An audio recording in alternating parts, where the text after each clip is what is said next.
she lived for, being on that stage and doing what people wanted to see her do. I I am still so hurt that so much potential was cut short in just a spate like that. And I just pray that wherever she is, she's found peace with herself. Amen. Caroline? Hallelujah. Wow, it's crazy, but I only just happened to meet her once when she came to my show. She came on my show and then we talked, and it was around Christmas before the New Year. But before that, I had given her a car because of Frankie. Frankie came down and then they rented a car for me, so they drove it for like a week or two, and then I had to go all the way to her house to change it for her.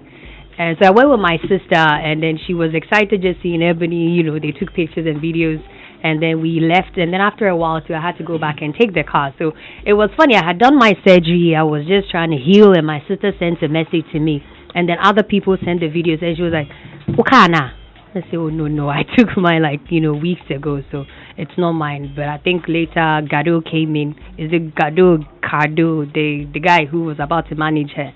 So they gave his mom's car to them, and then it happened. And like Whitney saying, she was a talent, someone that you didn't even have to know personally to like, regardless of what the media had to say about her. So cutting it short, the life short like that was a shock to everyone, and we just hope that she's found peace wherever she is. And I'm not sure we're going to have anybody like her. The way she came in and the speed that she came with, and the hit that she kept making, I don't think.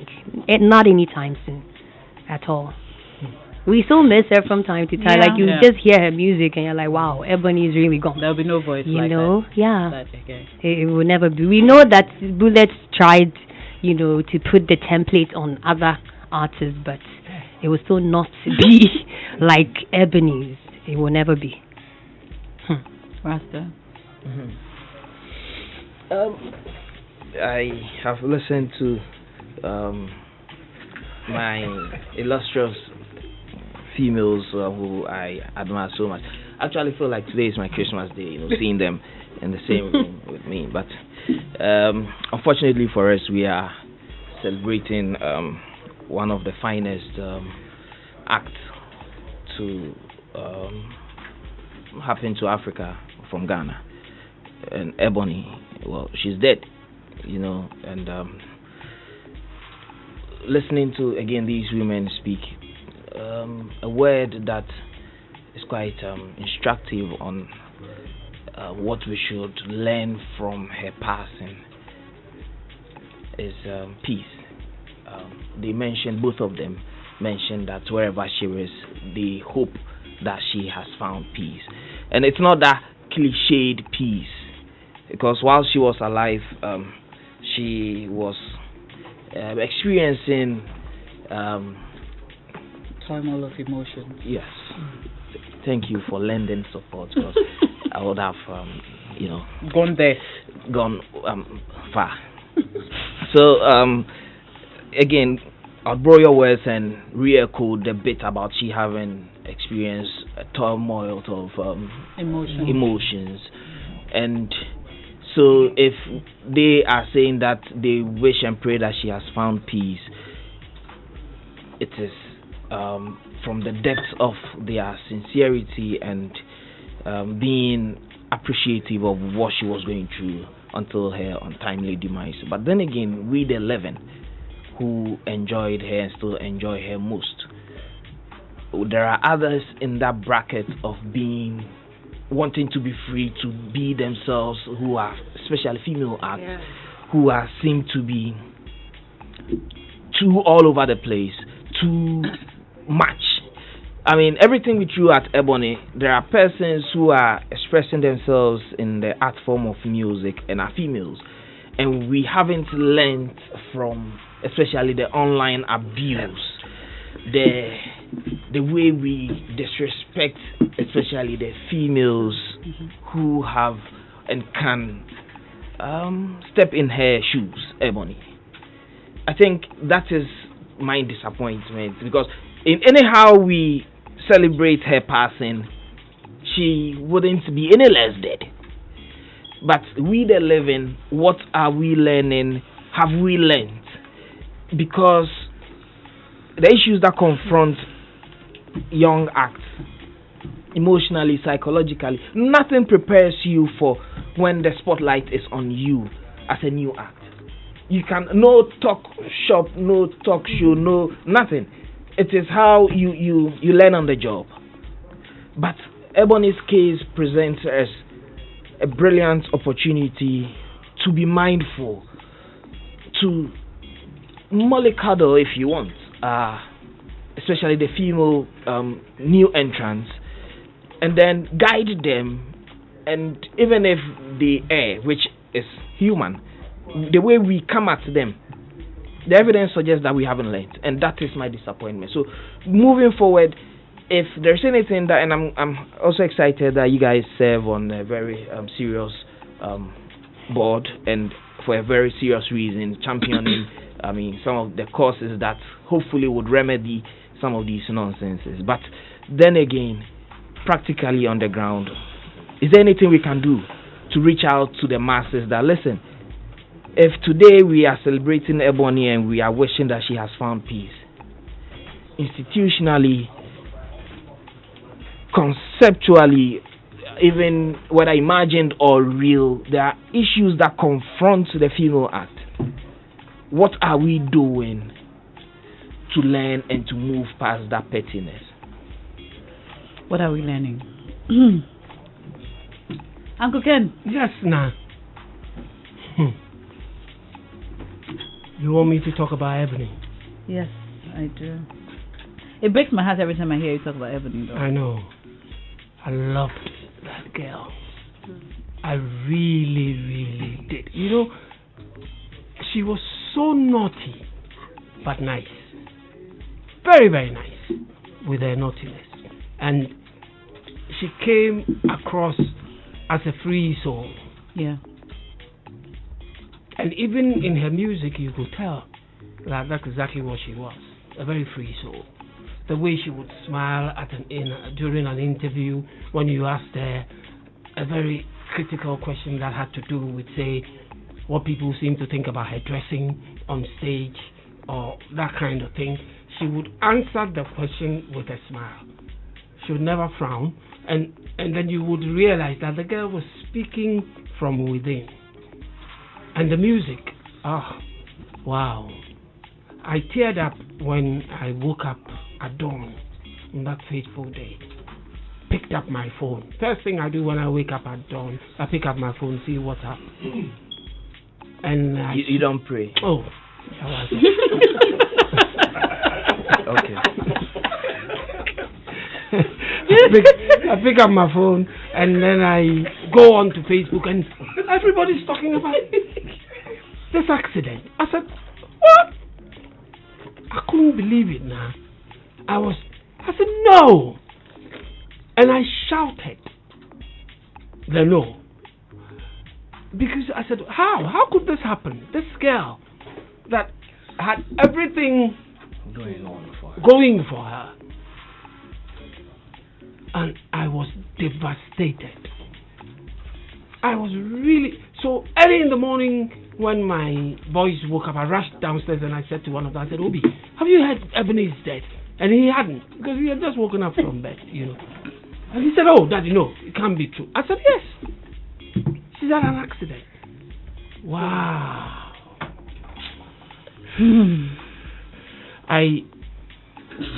And typical of us, you know, all the negativity that came out after this is what really depressed me, because we are too fond of that. I've told you, last week I said to you, this year, I'm not going to be negative. I'm going to eschew all negativity in this industry and accentuate the positive. May she rest in perfect peace. We should all take a cue from that. George. Yes, Ebony. Continue from where Uncle Ken left off and say, may she rest in perfect peace. We'll never have another. She was simply unique. She was bold, confident, talented, fearless. just unfortunate she had to die so young, and it ties into Joy FM's street campaign, road safety campaign, hashtag Arrive Alive. It is important that we all, try to do whatever we can to keep our roads safe in our own small ways, individually.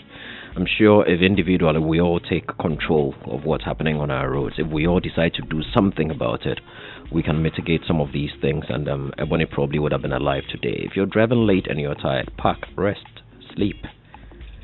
I remember when I was returning from Kwu at the Easter, I went to do an event up the hill. When I was coming back, I was pretty tired. So when I came downhill and I got to, is it Lindado? I parked and slept. I slept in my car for about 30-45 minutes before I continued the journey. I parked and slept. Really, I can't come and keep myself.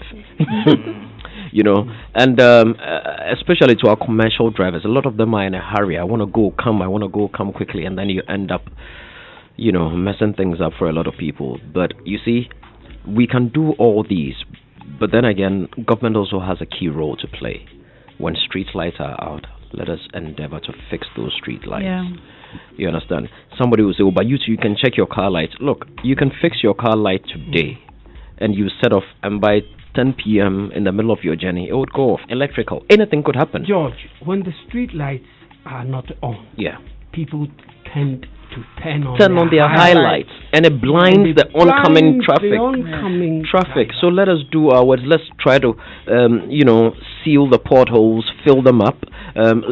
People are paying road tolls. You pay toll anytime you cross the motorway. Then there are potholes on the motorway. There are no street lights on the motorway. Illegal U-turns on the motorway. I see the DSTV lady and Saki put up every morning her frustrations on the motorway. It's so sad. You understand? And you wonder, is somebody paying attention? Exactly. Every morning, her frustrations, and she shows the madness. People taking illegal U-turns, people trying to, including government vehicles, and some even men of God. The other time, she put one for a church, and they were driving recklessly. Peace officers and all. It is people, so bad. In uniform. It is so bad. And for me, in all this, I've heard people pass all manner of commentary on Ebony's father as well, on some of the things that he's doing. I think we should all relax for the man. He might be hurting for, when people are hurting, they react differently. Yeah. They do all sorts. They want to find some closure. Nobody would ever understand exactly what that man may be going through. Yeah. So it's not like he's not correct. No, I'm not saying he's not correct, but I'm saying I have two daughters. I said he's not correct. I'm saying that I just want to rule it out. What is he talking about? I have two daughters, and if they are even playing and one falls and gets hurt or anything happens and she starts crying, I know how I feel. So I can imagine what it would feel like to lose a daughter in that way, and especially at the peak of her career.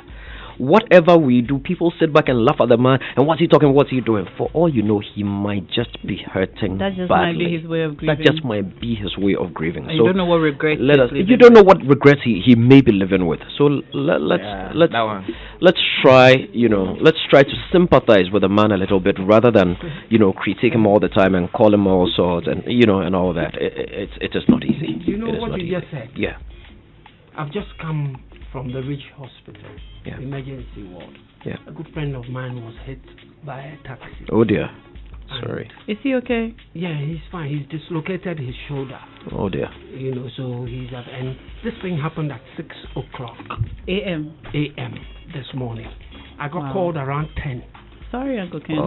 To be informed about this. I rushed to the hospital, and as at 1 o'clock, the gentleman was still in a wheelchair, sitting at the emergency. He had not been seen. Oh my God! And what were they doing? The one in Pakistan or this one? This new one that they built. And what even killed me was there was this young girl of about 12 years that was brought to the hospital by her mom. And I don't know what was wrong with the girl now, but her whole body had twisted in such a manner, and she was just going on and on, coughing and wailing. And for an hour, I was there till 1 p.m. from 10 o'clock. And for an hour and a half that this girl was brought to the place, nobody attended to the girl. And then a doctor came to the mother and said to her, what is wrong? We do not have any beds available. And the mother turned to the doctor and said, I'm not interested in a bed. I am interested in you looking after my little girl who is sitting here right in front of you dying. And whatever question the doctor tried to ask, she refused to answer. In a way, it was not right, because the doctors need to get information from you to be able to know what to do. But I could understand the lady's frustration from the fact that she had been there for about an hour and a half and nobody had cared to take a look at the little girl. Apart from God. Really went through me. And Uncle Ken, you know what's funny? A lot of these doctors that work at public institutions are same doctors working in the private hospitals. And when you go and meet them in the private hospital, they're totally different. They're totally different. So what is it with the state institutions? What is wrong? You don't answer to anybody. No, it's not salary. 0302216541 is the number to reach us on. I would like to hear from you on Ebony and on all that we've discussed. 0302216541. Please call us now. I'd want to, whilst we are at it, give a big shout out to the good doctors of Kolebu Teaching Hospital, one of Africa's finest, who fled the whole constituency when suspected cases of coronavirus was dumped on them. If they were my children or my parents, I would wish that they flee faster the next time, because you see, it is not easy to end up to be a doctor and collect 3,000 a month and die. You know, so did anybody tell you they fled? You don't know what I'm going to go on. to the phone line. Hello, hi, what's your name, please? Hello, good evening. I'm Genevieve. Hi, Genevieve, how are you doing? I'm fine with you. I'm fine too. You're there right. was something you said about this hospital issue that hit me. It's so interesting. The doctors that work in the government hospital find their way in the private hospital. You go there and they are different. I was about 2 weeks ago. I think I had an experience like that. There is this particular doctor, I don't want to mention the name, I have seen in the government hospital when I had to run my little girl at midnight. And she was so mad at me. Why are you bringing your little girl at midnight? Why is it that you like bringing your girls? I said, doctor, I'm not the one who brings them there. If there is an emergency and I have to run to the hospital, I'll do that. And I met the same doctor at Smith. And the way she attended to that same, I was like, wow. Is it not the same doctor I met in the government hospital? And I'm meeting the same doctor at Trust. And she was a different person altogether. I was amazed. It's so interesting. Doesn't mean when you go to the private hospital, it's a different story. You can't go to the government hospital and being attended to just as you are being attended to in the private hospital. In fact, it's something else. I think we need to look at it very critically. Thank you. Thank you so much for the call. Hello. All right. I interrupted your submission. Among other things, I think that should end where you started. Exactly. Okay, we get the message. There are very, brilliant doctors out there. And okay. They must always be reasonable in their dispensation of their works. You know, soup is sweet. You understand? You remember? It's okay. Listen, no, quickly. You see the guy who broke the news, the whistleblower, that Chinese doctor. He's dead. You understand? And I'm here, So, life is too short to be taking some nationalistic, heroism risk. Yeah, so thank you very much for the opportunity. So we lost Kofi B also last Sunday. Unfortunately, Noella is unable to join us today with Showbiz today. So we'll go through the stories that happened. Okay. Last Where's week. Noella? She's unwell. Oh. So she's unable to join us. Noella, get I'll well go and soon. visit Miss her. you. Yeah. Plenty. Me too. We know you have a special liking for Noella. I know. I do. Yeah, I do. I'm and very she knows aware. too. It's really sad. And I know too, Uncle Ken. I'm glad you know. That's it? Yes. Okay. Okay. So we lost Kofi B, unfortunately. Just a few hours to his performance at his Cape Coast concert. I don't know what to say. I was upset, right? And I heard, and I said, "Oh, you guys, and this is your what are you fake shooting? news." It's a series for Young Vita. Ah, okay. It was when I called you, Yes. You said I should send you. Yes. And I was like, "Oh, you guys, and this is your fake news." And then I asked George Quay, and he said it was true. And then I went on Instagram, and I saw his pictures all over the place. And I was like, no. In this year, how many people have we lost already? Like public people, private people, people we know personally, like young people especially. Yeah. So many, and the year is just what? Coming back from about 40 days old. Brother-in-law. Yeah. I'm actually from the funeral ground. Rasta, you're from a funeral too. Yeah, but he is very old, so it's. I mean. And yes, And he left property. He's very old. Yes, I mean, people die, Uncle Ken. I didn't kill him. Are you guys going to put him on any stage to do a live? Oh no, my talent has limitations. Every Saturday, this is what he does. Oh no, relax. Yes, I'm very old from a funeral too. And I mean, people die. He's old. He left property. I mean, but you know, we were rudely interrupted by that comment. Talking about Kofi B, Uncle Ken said something about negative comments and that. But what I really want to say is, I think we should get to a position or a stage in our lives where we should leave people to grieve how they want to. Thank you. We tend to police how people and who people should grieve for in this town. I remember when Kobe and Gianna died, all of a sudden people were shaming people that did you really like basketball? Why are you mourning somebody you don't even know and all that? Then Kofi B happens and people are like, but you didn't even like playing his songs. All of a sudden you're playing his songs, you have his pictures up, and people didn't like him when he was alive. I think we should let people be. Really, somebody dies and the person used to play music. What are we supposed to do? Yeah. Play football. Well. And I am wondering the people who constantly do that, and you even get same like you're saying with social media, people actually coming under your post to ask you on your post, on your timeline. That is one thing I do not get with people who seemingly do not like people but follow them, and when they post stuff, make negative comments under them. I don't like you. You go and write on somebody's timeline or feed, I don't like you, yet you're following the person. The person is in your space. Doesn't it take something from you? It's unfortunate. It's very unfortunate. So let people grieve as they want to. It's unfortunate that Kofi is gone. Kofi was one of our very good high life musicians. It's unfortunate this has happened. I think I was saying something at church this afternoon. We buried my 23-year-old brother-in-law.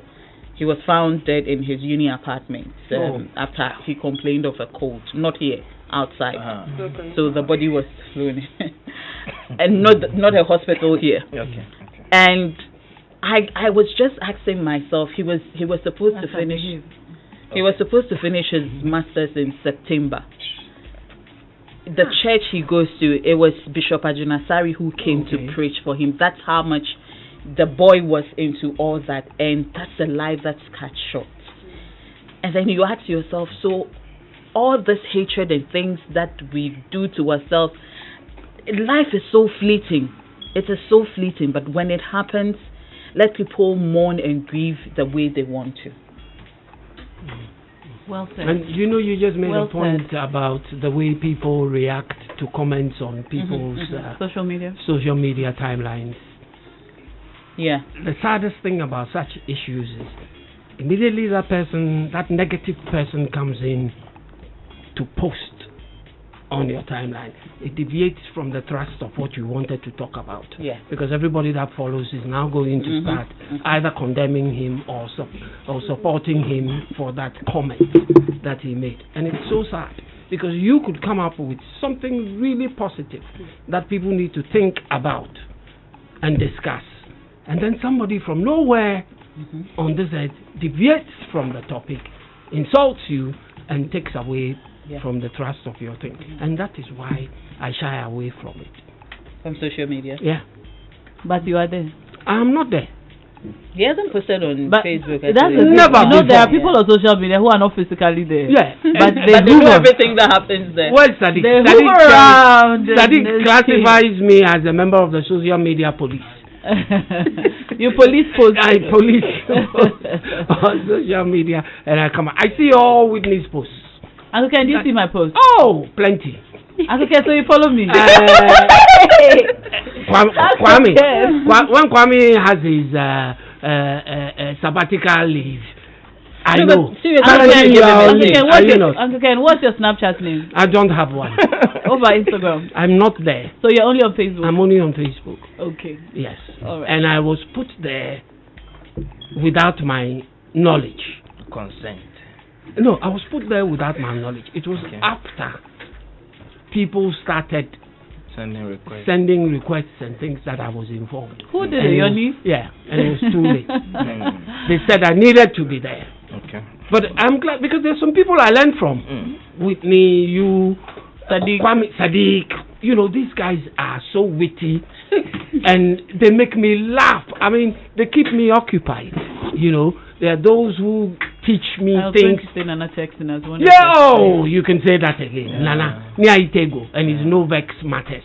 You know, will come. I beg, and, make nobody vex. and make nobody vex. And then he'll come and throw something at you that you don't even know whether to vex or laugh. I enjoy it, but I'm scared to go there because of the way people react to others. Yeah. And I say to myself, that's my principle. I said, listen, I don't want to go there for somebody to misconstrue what I mean and come out and insult me. And even if you insult me, and you insult me with good grammar, I wouldn't mind. But the grammar they will use to insult you. You are Bad English. Double jeopardy. You know? Anyway, Uncle Ken, how did you receive the news Oh, of Kofi B's passing? Another same thing. I woke up early in the morning. I think it was last Sunday or Monday. It was a Sunday. It was a Sunday now. Yes. I woke up and this is what hit me. And I said, wow, this guy. What a shame. And I said to myself, wow, this is what happens. Oh, people wonder why when they're driving in traffic and then all of a sudden the car screeches to a halt. You kick, it's not kicking. And they don't understand because they say to you, oh, but this morning I came out with the car, I've been driving all over the place, and now all of a sudden I'm trying to kick and it won't kick. That's the human being too. You wake up in the morning, everything, all organs are working. But something can go wrong. So I always say we should be grateful to the Almighty when we wake up every morning. Life is a gift. Yeah, because anything can happen. I felt so sad because I think he was one of the musicians whose high life tunes bordered on high life. Yeah. I don't know if you Organic. understand what I'm trying to say. Yes. Organic. There are some people who call themselves high life musicians that I will disagree wholeheartedly, that are not genuine high life musicians. With Kofi B, there's a particular tune since he died. Now I hear people playing it with a guitar intro, you know, acoustic. Thank you. Yeah. An acoustic guitar intro to the song, and the way the song, and I say to myself, yes. Yet when the geezer was alive, nobody played that song. Anyway, that's what happens, you know. The good people, whether in music, in business, they leave us and then they give us the chance to think and ask ourselves whether when they were there, we actually believed in what they did. That's what happened with Kofi. I heard an interview with his brother this afternoon on Peace FM with Kwesi Abuaji before I got here. Kwesi interviewed his brother, and Kwesi asked him all the negatives that have been bandied about since his death, and that somebody else had killed people. I was even shocked. That he was killed. He was killed. He saw the death and went to see a priest who gave him exactly. How do you say that thing? Gave him directions on what to do. On what to do. And I felt so sad. And he forgot that Quanchero. No, honestly. And there was even an issue where it's even rumored that one of the artists, Ofori Amponsang. Wow. KSD. Yeah, or is had something to do with his death.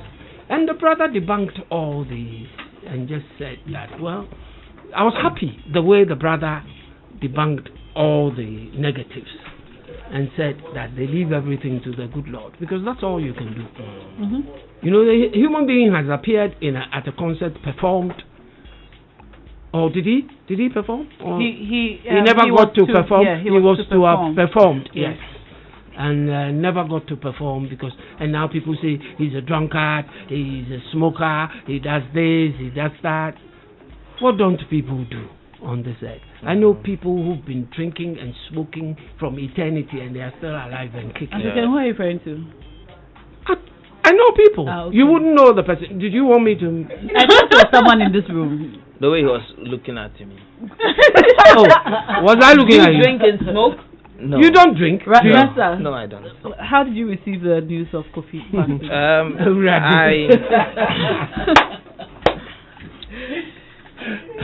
When I first saw it, I don't know what it is, but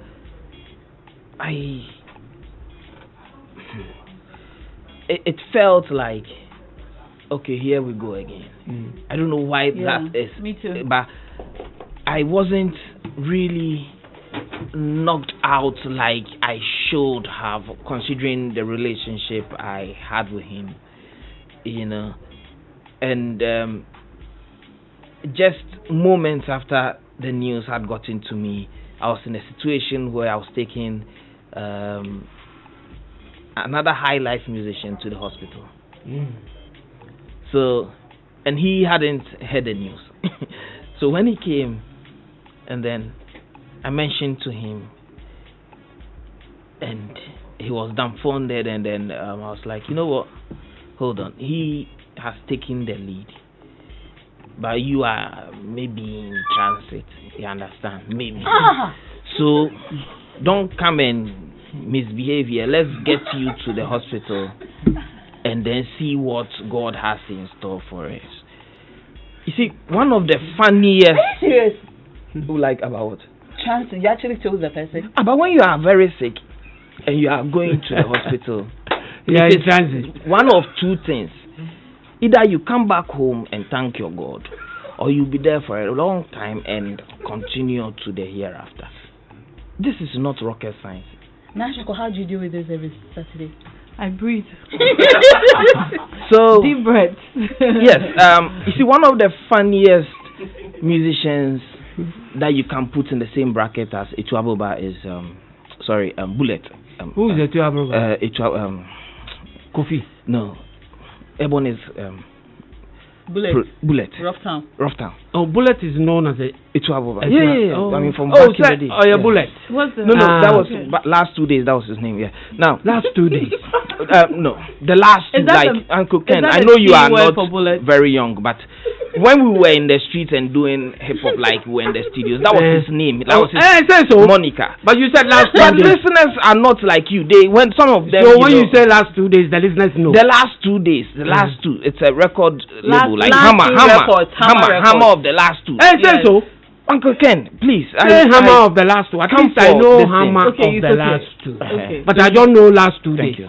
So you can't call him anything. He like means that. like Uncle Ken. You know how you say them days. So the last 2 days.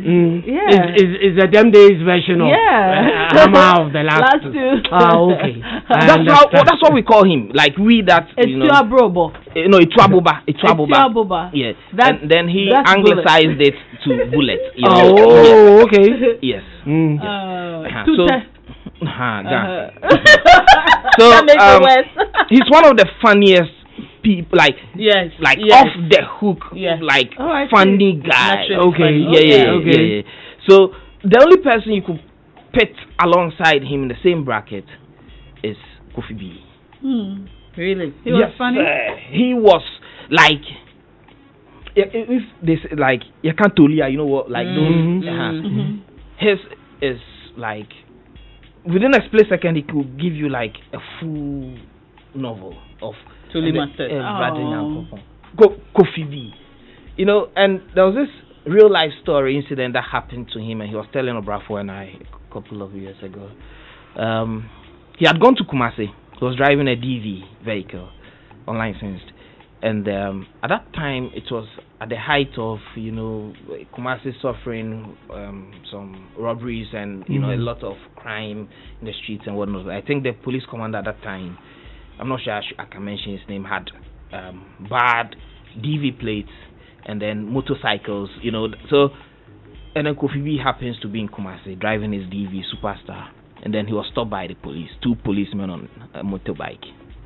When they stopped him, he was arguing that their bike was not police sanctioned, like it wasn't police issued. So due to Superstar, bottom line, he needed to do something to go free, scot free, but he said no, he had a case. So he called the commander, and then the commander, having heard his story, asked that he speak with the policeman. So what Kofi was hearing was yes sir, yes sir, yes sir, yes sir. And then when they finished, they took his keys from him.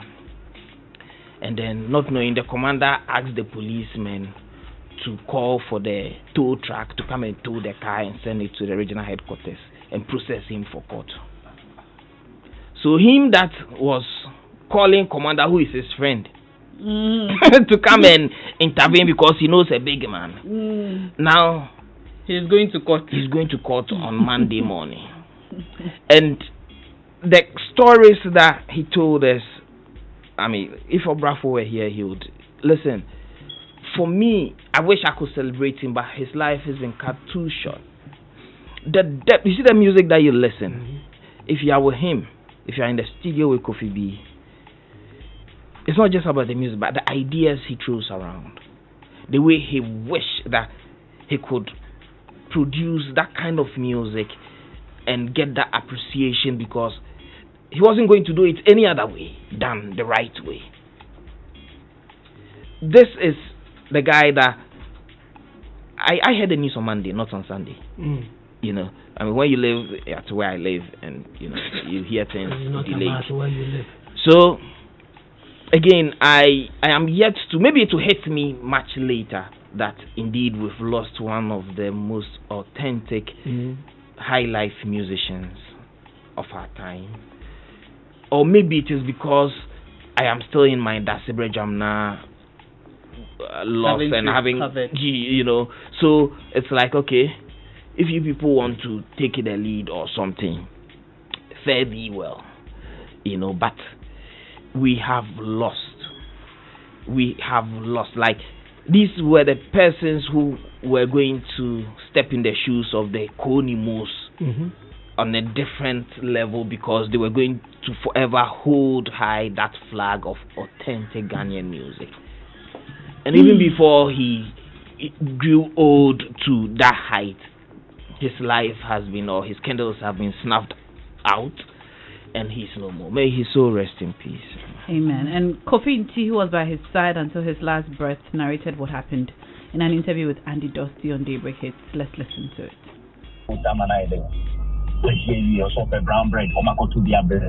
And then Obi akwasha ne dem by you 9:30 to 10 or one dem is more dem. Time match there say 2 o'clock no. Between 2 o'clock to 2:30 in the morning, I say like that dan why or 6:30 km on the time of 20 why not coffee? You know some of the car and the car to the Emano. One country answer me. See the next 15 minutes, I make something when I'm saying that's okay to the farm the farm goes to my area number. To coffee and everything. Asa makuma no let me see you let me see the shot that goes so via my daddy. Satari bi na me wura ke. Wa. Tia kwa what to no me be reception or kukum also there. I want to be a in feeling.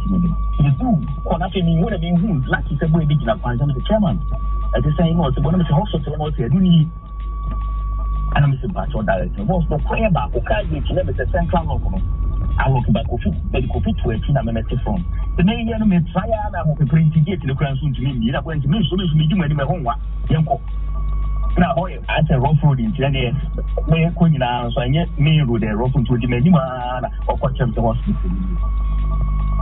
Ah, boy, so one man super film with the knuckle to pass the doctor. I'm a shake coffee, I'm the oxygen, the salt.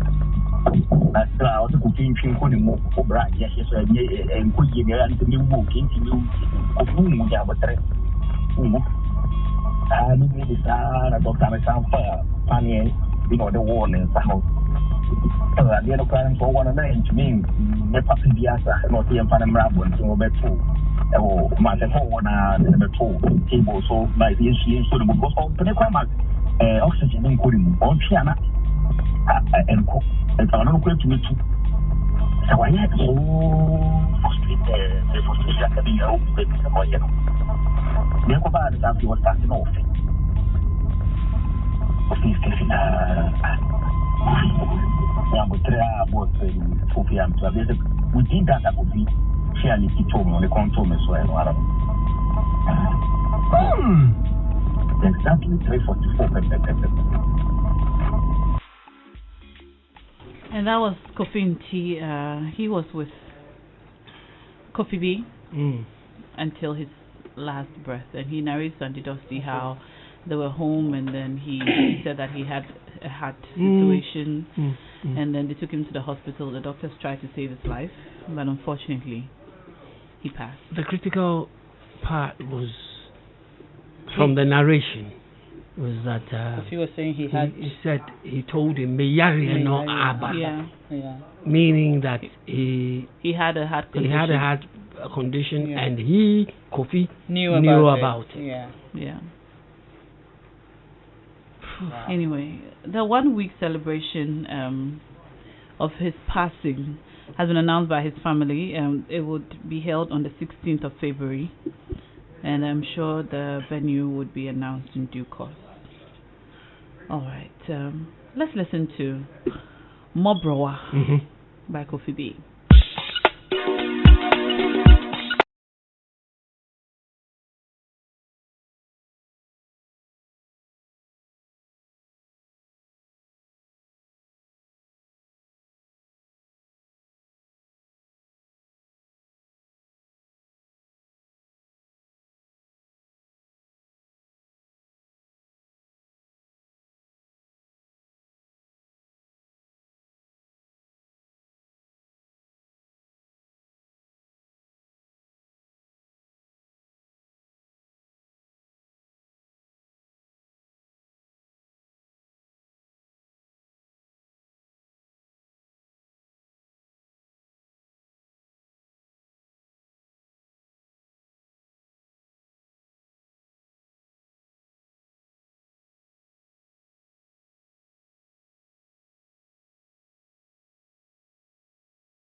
and he stated that some of his debtors were top movie producers in the industry. Now, Kofi Ajololo made these revelations in an interview with Joy Prime's Ibrahim Bembako after demanding money from one of such producers at a press launch for the Zion Train Productions movie Heroes of Africa. Now, Ola Michael, Uncle Ken. Ola Michael. Yes. Ola Michael. The same Ola. The same very former Ola Michael. The reformed thing. Reformed. Ola has responded though. That he's no longer Anyway, named. No, please, he has. okay, so we are talking about the movie industry. So Kofi, Ola Michael has brushed off all that Kofi Ajololo said. Yeah. And he said that 7 Ghanaian movie producers, that Kofi said that 7 Ghanaian movie producers owe him money. Now the movie producer, Ola Michael, claims that Kofi Ajololo is a cheat because he never completes projects and he demands full payment, even though he doesn't complete the project. Okay. But let's listen to Kofi Ajololo and then we'll listen to Ola Michael. Okay. Some of the producers in Ghana here, they should respect themselves. They old man like me, they call me and come and work, and then they can't pay me. And about 7 producers in this country, they owe me monies, like that. Why? And then I'm sitting at home and I'm hungry. And when I'm sick too, they don't. When I'm sick, nobody. Look, we have elderly people sick lying there, and producers owe them. They don't even give them money. Why? I'm being real here. Oh, yeah. All the big producers in Ghana, some of them they owe me 2,000, 3,000, 1,000. My actors out the whole Ghana here, the actors they know what I'm talking about. Producers don't pay. The producers owe actors. You ask for the young actors, they don't even pay them. Because of the passion they have for acting, they come and do the work. They don't pay them. I am saying this, me Kofi Ajololo, I'm saying this. And these same producers are the stakeholders, and they keep talking. Meantime, the artists who are the ones acting, they don't pay them. Oh, okay. Asemini. Okay. But I haven't done anything. I just want to know whether you have suffered the same fate as Kofi. I have not. You have not? No. Not one. Today you're saying you say you have your friends are people who pull you up, and then you haven't suffered this before. No, I haven't. Oh, that's nice. I haven't. Not one. Know. And nobody can look at your face and do that to you. But I listened to Ola this week. Okay, what did I want to know what you think about Kofi Ajololo first. Let me finish. Yes, let Uncle Ken finish. Kofi, I'm not surprised that Kofi came out this way because I think Kofi happened to be at a place where he saw somebody who had done this to him. 2 of them. He saw 2. You even know more. Okay. Because otherwise, if Kofi had been in a place where nobody had done this to him, I don't think he would have raised it there and then. That's my. That's what I think. Okay. And Kofi not mentioning names does not help because it's not everybody who knows. Movie producer 1 and 5. Hey, yo. Kamiaka aje. We are talking about movie producers. We are talking about movie producers. This one it is movie producers and their accomplices. Alo me Mali. Yes. I don't think Kofi would have raised it if it wasn't true.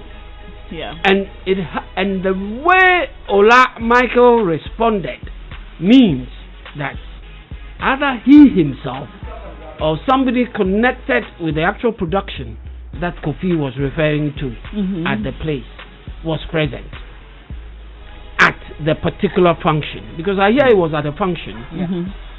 I don't know which function. Do you? No. Yeah. Whitney will know. Whitney, there you know. Whitney, give us the function. Which function was it? It was funny enough. He's on set now with one of the producers. Who he raised the issues about. Okay. And they met at a press. Who is this producer? It's Ola's friend. he and Ola did the last movie that is in contention. The Madhouse. Yes. And they met for a press lunch on the new movie. The new production. They're working on. They are in Cape Coast now. That they're working on. And when he saw them, that's when he remembered that I'm coming to work with you guys again, and you owe me. But then Ola also explained that, listen, we had an agreement. You were to be on set for this number of days for your take on this movie.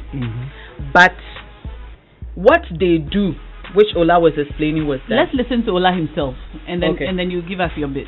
All right. You can't do half job and expect to be paid food money. It doesn't happen. We contracted you to work with us on a set. We had number of days that we were going to work. Now, before we started, you said your mom had passed on and you would like to seek permission midway to go. Even before you finished saying it, 3 people came to me saying, but uncle, your mom passed away like 2 years ago. Another person said, but this excuse, you have been using it over and over. I have paid you half, saying that before we are done with the rest of your scenes, you take your other money. And in fact, on set, everybody's check was ready.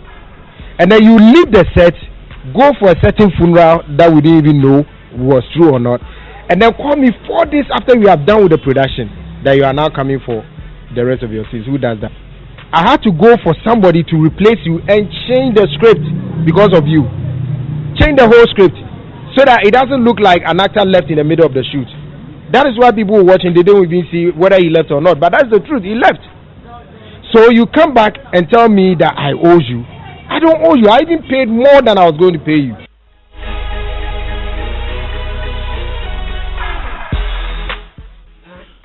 Maka. Nah. Uncle Ken. You see? I see.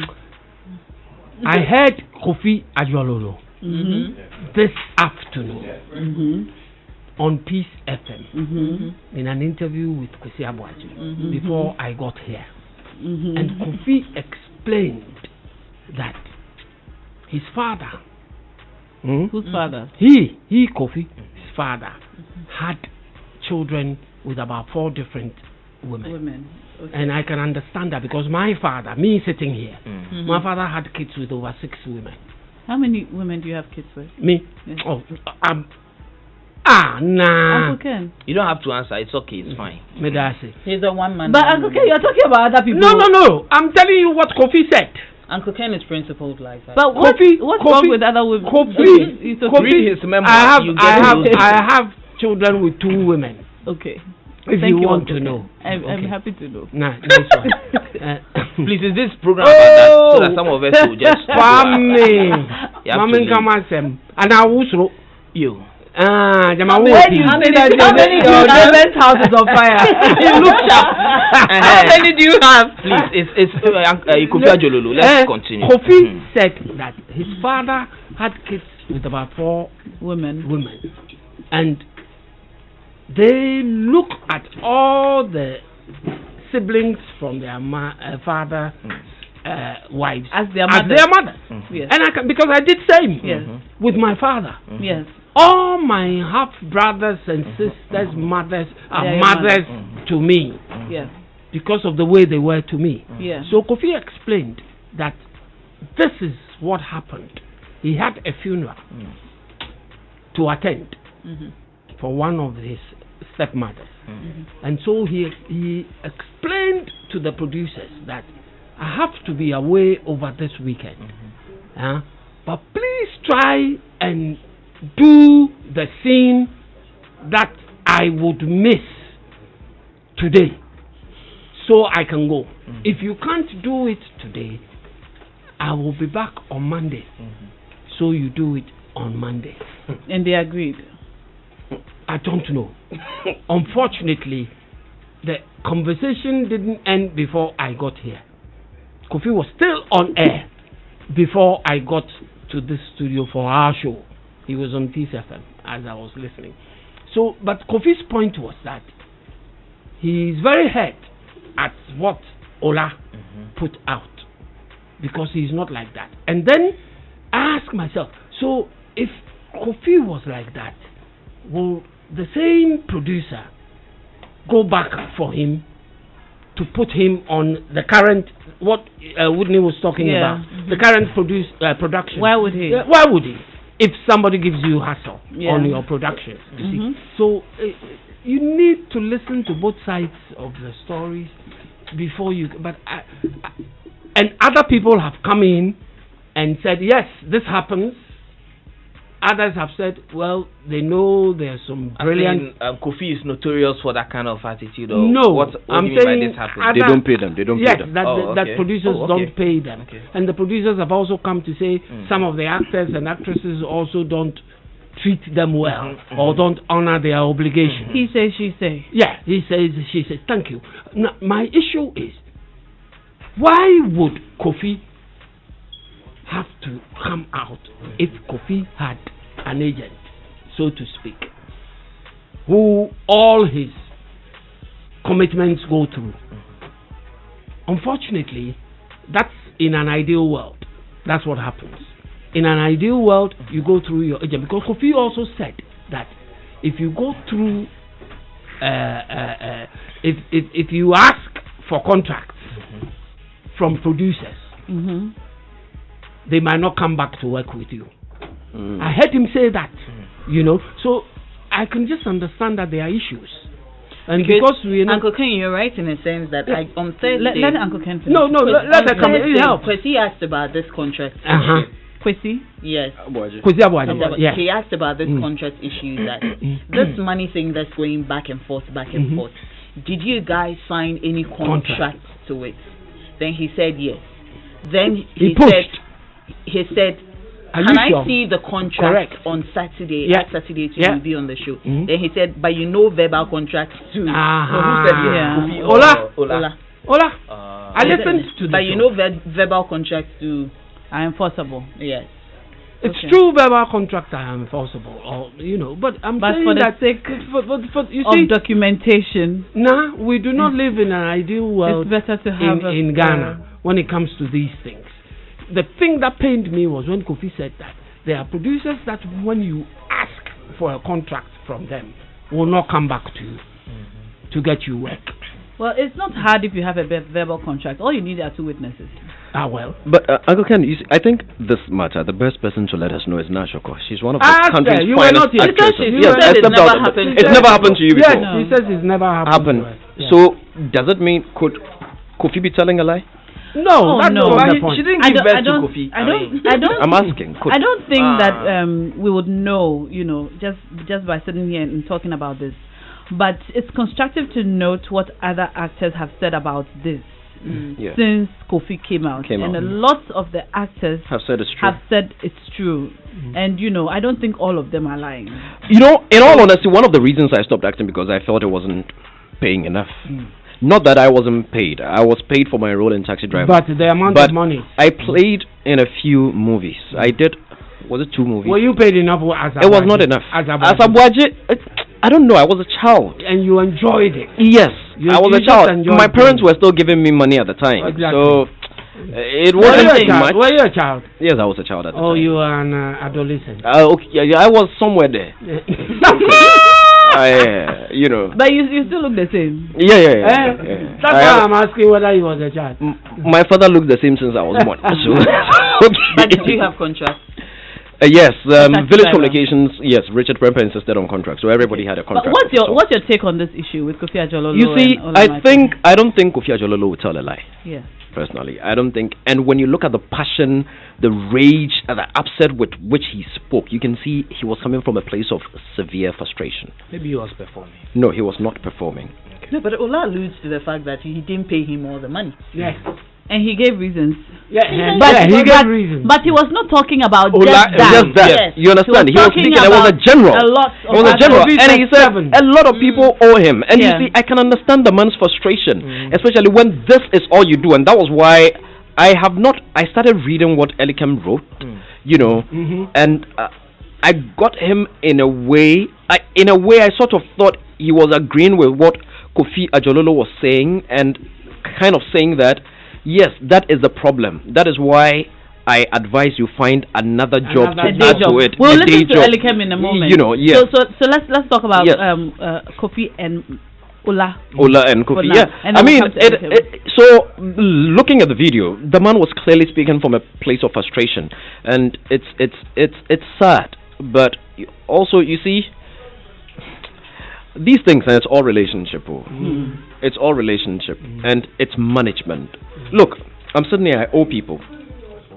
So you and Sadiq. I owe people.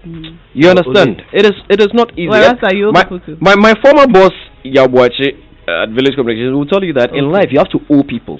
So that way you live longer, because when they wake up every morning they'll pray for you. when you said your former boss, I was thinking your lie. I'm glad it's not him. Oh no, it's not him. He said you lie, you are dead. He said you have to owe people so that they'll pray for you, because if you die they are dead. Okay. Rasta, let me come to you.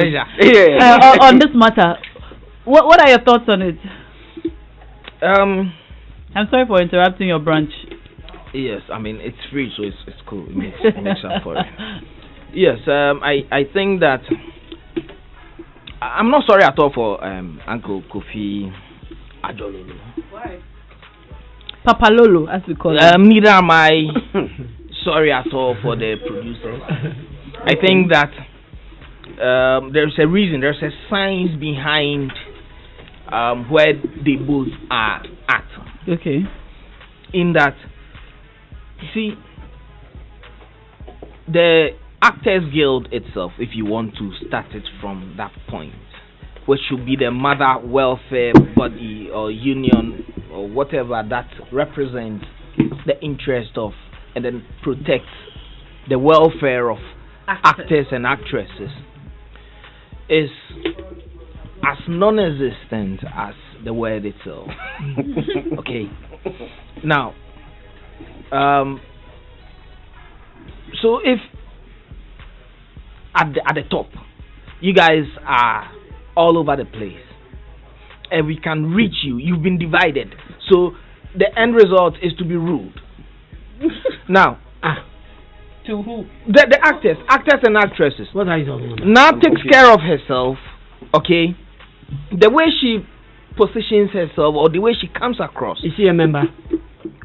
I'm speaking to the fact that she's an actress. Member of the Actors Guild. You see, by default. Kwame. Uncle Ken, let Kwame make his point. Now answer the question. Uncle Ken, let Kwame make his point. Let's Kwame make his point. So now, for instance, okay, who is an actress who has never suffered, non-payment. Non-payment, yeah. I believe that if you are approaching her, the way she comes across is how you'd prepare. We've already established that fact and agreed that is why she has not suffered the same fate. So carry on. So, like I was saying, if you're asking why I am saying that Kofi Ajololo, anybody who suffered same, deserves what come to them, I am citing a human being who performs as an actress and how she goes about her business as a reason. If you do not go about your business same, you would suffer Kofi Ajololo. Okay. Uncle Ken, you see, sometimes, Go on. Okay, we are mourning. I'll spare you. Today is your bronya. Okay. So, and again, you see, with FIPAG and those who are yet to be cited, I believe that whatever inspired the outburst Uncle Kofi, made, should not desert him. It should be sustained. We need a part 2 where he mentioned names, because you see, when somebody owes you, it's not like they've killed you. It is money. For the benefit of listeners and then Ghanaians and professionalism and the interest of other actors, you understand. Mention the names of those who owe you, so that they'll be on the exactly. Just so that Maybe. Like Jocelyn Dumame. Just like Jocelyn did it because of that. Sadiq paid her quickly. You understand? Other you understand Sadiq with a side eye. Exactly. Yeah. You understand? So, Yes. But Sadiq accepts the fact that he owes. We are not saying that those who owe actors or actresses should die. We are saying that they should also accept like Sadiq Dick. That yes, so I am passing yet the one. Yes. So again, the predicament of Kofi Adjololo or whatever has dogged his steps. It comes with the terrain. There are a few exceptions to it, and we are fortunate enough that Naa is part of the exception. Because listen, the way you come across is the way you are going to be treated. I don't know what law that is, but it is very prevalent in this art space, in the creative art space. Everybody wants you to perform for free. The thing is that the art, it's unfortunate, but some people still find it difficult to see the art as a service or as goods and services to pay for. And so, I read it somewhere that, look, if I come and perform for 4 minutes at your concert and I charge you 4,000 Ghana cedis. I'm not charging you for the 4 minutes. I'm charging you for all the time and work and effort that went into that 4-minute performance, which could have been 4 years. And people don't appreciate that. I've had people say, but you're just passing through. Exactly. They don't get it. Yes, but you're not paying for the passing through. Otherwise, pay anybody to pass through. You're paying for all the time and effort that has gone into this creation of this. So for some, you are even paying for 4 years of education at a school of performing arts. Exactly. That's like you're doing a setup and somebody comes and say, but you're just putting flowers here and you're so do it. Now you see this. So it's the art. See, even braiding somebody's hair, sometimes you just want 2 cornrows, right? And when they mention how much they are going to take, almost to buy shampoo. Like, I just 2 cornrows, but wait a minute.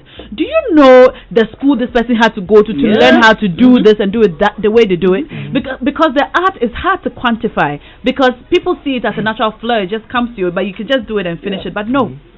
Okay. So much goes into it. Let us listen to a certain Elikem Kumoji the tailor, who has some advice to offer his colleague actors. He says that if producers are not paying you, find a day job. Find a day job so that you can make some money. He's had a lot of people respond to this video that he made. Let's listen to it if you haven't heard it, and then we'll come back to the studio. So there's all this plenty talk on the internet about how producers in Ghana don't pay actors. For me, let me just say a thing or two on this topic. It's actually a good thing for me that producers were not paying me. I agree 100% that producers in Ghana don't pay. Some of them do, some of them pay. I used to watch inspiring videos about actors and how they did it, and a lot of them said a lot of great things about finding a day job in the beginning of the entertainment field. And for me, I was in the University of Ghana. I actually went to school to study drama. That's what I went to school to do. So for me, I just found myself hatching in this whole fashion thing and starting something small to the point where now it's become like an amazing thing for me, and I'm not even looking the way of acting anymore. I take gigs that, of course, will pay well. If not, I've got my day job and I do it well, and that's what you guys need to do also. You need to find a day job. You need to find something that keeps you going, that brings you money while you pursue your acting. So find yourself something proper to do. Find yourself something proper to do. Something proper to do. For you, in all honesty, does acting pay in Ghana? Oh, it depends. For people who do it exclusively as their jobs and do a lot of acting, because you're doing a lot of it, you're going to be paid a lot. So it means it is not like one job pays a lot. I don't think so. You need to do a lot of jobs to be able to earn a lot. Because there are a lot of actors who are on like 5 sets. And one job takes a lot of your time and experience and everything. Yes, but I tell you what, those who make a lot of money from acting are those that do very quick, usually low budget films, and they do a lot of them. Correct. Some people are camped in a house and they do 7 films in 1 month. So you make a lot of money doing all those. And then there are some of us too who would do 2 films in a year. On the average, how much would a lead role pay? Say averagely.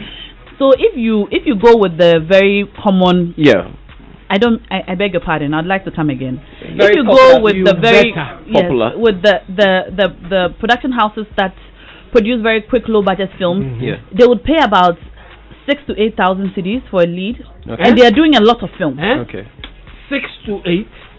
So you can do like 4 of that at a go quickly. I disagree. Oh, you think it's more? No, I think it's less because it depends. Emilia it depends on who you are. During the week, for instance, to say she charges about 3,000 Ghana cedis? Yes. But again, it would, like Naa Ashorkor said, it would depend on who. Because I don't think someone can look at Naa Ashorkor's face and offer 3,000. It depends on who you are. She was speaking to low budget. That rules her out. I'm talking about low budget. Yes, those low budget, quick 1 week, 2, 3 days. Hot pork. They're done. I don't know. We don't know. I don't know. So if you are on a low budget production, Socrates won't give you 3. You know that is low budget. You know that it's low budget. You're psyched for less. You know that is a low budget production. You know the DOP who's on the set. Okay. You know who the director is. You know the locations you are going to. You know you are bringing your own costume. Things like that. You know that this is a low budget production. And what about the ones? But for the films that will pay more, there's so much to it. For example, are you making back end money? So after the film, are you getting paid from Silverbird? Are you getting paid from, I beg your pardon, Iroko or wherever the film is going to? Those things also matter.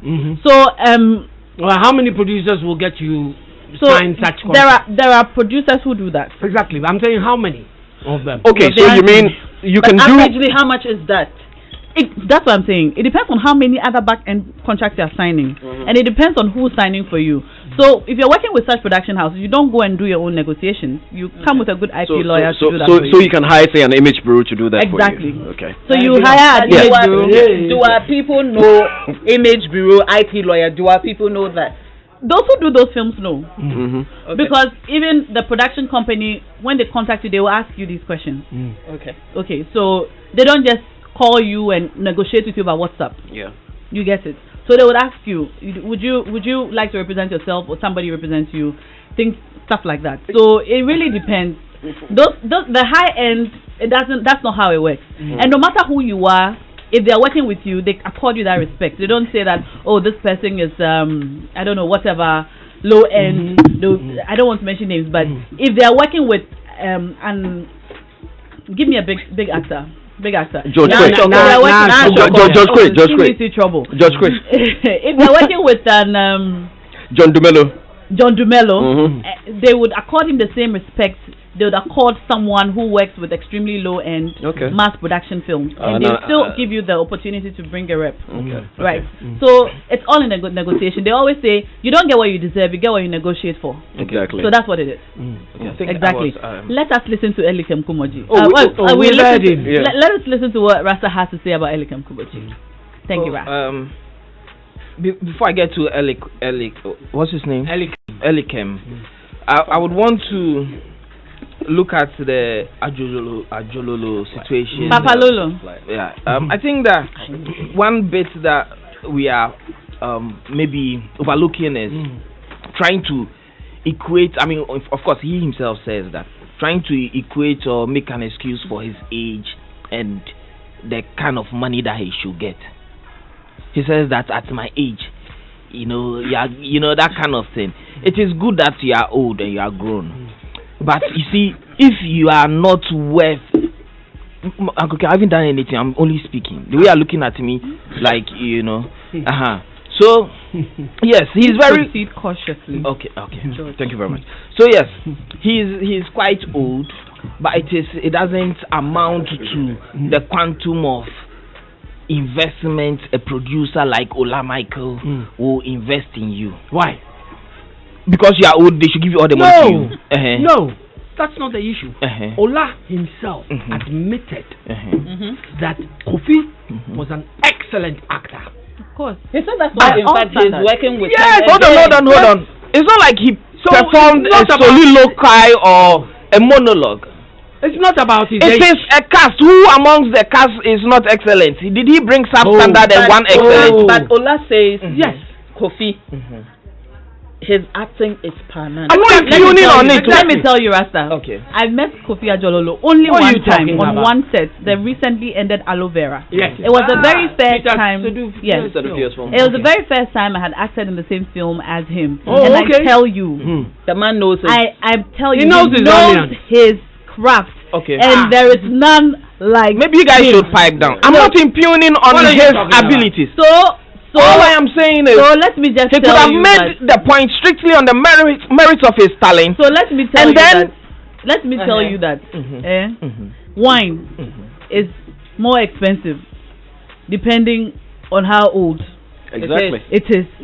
It is good wine, but the older the better. And I think that What's he talking with about? in acting and in the arts, the more you do it, the finer you become. Exactly. Yeah. And the better you become at it. Exactly. So I don't see anything wrong with him even talking about how long he's done this for. No, Exactly. he didn't say how long. He said he is old. But he was He referring, he meant said that. it in reference to He how long meant- he has done it Thank for. you. No, but you Nah. see, Rasta, I Thank think you, let Nah. me help you. In Thank you, saying Nah. all this, Ola and Kofi are working Again, yes, and No, there's a reason. Rasta, I think you're missing the because point. the money No, is I think good. no, Rasta, I and think you'll you be missed the paid. point about the Okay. age bit. Come for Rasta now. You see, the society that we're in, a lot of things hover around respect. Yeah. And when we're talking respect, age is important. It is even biblical. It's cultural too. It's cultural, it's biblical, it's there. Okay. And when you're frustrated, you throw it all in. Exactly. You throw it all in. Oh, okay. And by emphasizing his age, the man is trying to tell you that he feels very disrespected. Thank you. Because even if you're not going to pay me, at least my age alone should be enough for you to respect me enough to put my money in my pocket. Okay. Treat Naa Ashorkor and Dumelo and the kids, you know, Hey, no, I mean, you can treat. No, and this should also let you know that even the producer director that owes him the money, he's older than the person. Exactly. So that is why he would feel peeved that way, to bring the age factor in. Okay, If okay. it were me, Let and me I'm move speaking on to to a Elikem. producer director like Sokre Tafo, I cannot say at my age to Sokre Tafo. It's not possible. Okay, He's so let's older than me. move on to Elikem, yeah? But quickly, I think that if you are an old actor or actress, grow old in professionalism too, so that make sure that if an Ola Michael approaches you, even if you need to confirm proof of funds and everything, go that extra mile, Okay. so we don't have this conversation. Thank you. Now, Elikem, I hear he's a tailor, right? You hear? Elikem Kumaji, You hear? I don't think You I've don't met know. him. You don't know. He's a tailor. Yeah, You don't I know. didn't give birth to him, Uncle Ken. Oh. I think when he performed that stunt with that foreign girl, the Central African What girl, what stunt? on the Ghana Music Awards stage. It wasn't a stunt. It was a proposal for him to be his forever. Oh, okay. So they are forever. No worry, don't answer. You're just a hater. Okay. So I'm just saying that's the closest I've been to You're him just a in the hater. same space. I've not had you find a stage for him. I've not had that distinguished honor or dishonor of being that close. Okay. You know. Well, he's a So- fine gentleman. So I hear. Yeah. And he's quite in demand. So I hear too. Now, you see, I this is the first time I have spent some of my life listening to his response to the Ajololo thing. Okay. And I've just been playing the devil's advocate with this whole Ajololo thing because again they deserve each other, producers and I mean yeah, you know. Okay. So but for Elikem to and for what he's done with himself up until this point, to come across or mistake himself to be somebody who is right, somebody who is white, to have this kind of opinion. Everybody has an opinion, honey. You don't understand this kind of opinion. You see, you can have an opinion that is at par with your intelligence. It is it is Lord. cool. You understand? You don't even know the guy. Yes, but I've said that. You didn't hear me. Yeah, so how can you say at par with his intelligence? But didn't you hear his choice of words and the way he came across, attacking the whole thing? You should find something better and do. Hey, you. That was. You see, if he had taken his time to listen to the good elderly man Kofi Ajololo, okay, he himself and you guys, lawyers for Counsel Kofi Ajololo, have explained to me, have educated me that him citing his being old is even steep in our culture, and it is biblical, and it is everything. So you see, the good brother Elikim should have had the good sense to know that you cannot, and he was addressing a specific issue that has been broached over the week and was trending. So he cannot speak to the issue and sign out, go and find something better and do. Okay, so he came back in a subsequent video to explain that he did not intend to attack Kofi Ajololo. That he was simply saying that from his experience, producers not paying him woke him up and made him realize that it was time to do other things to support.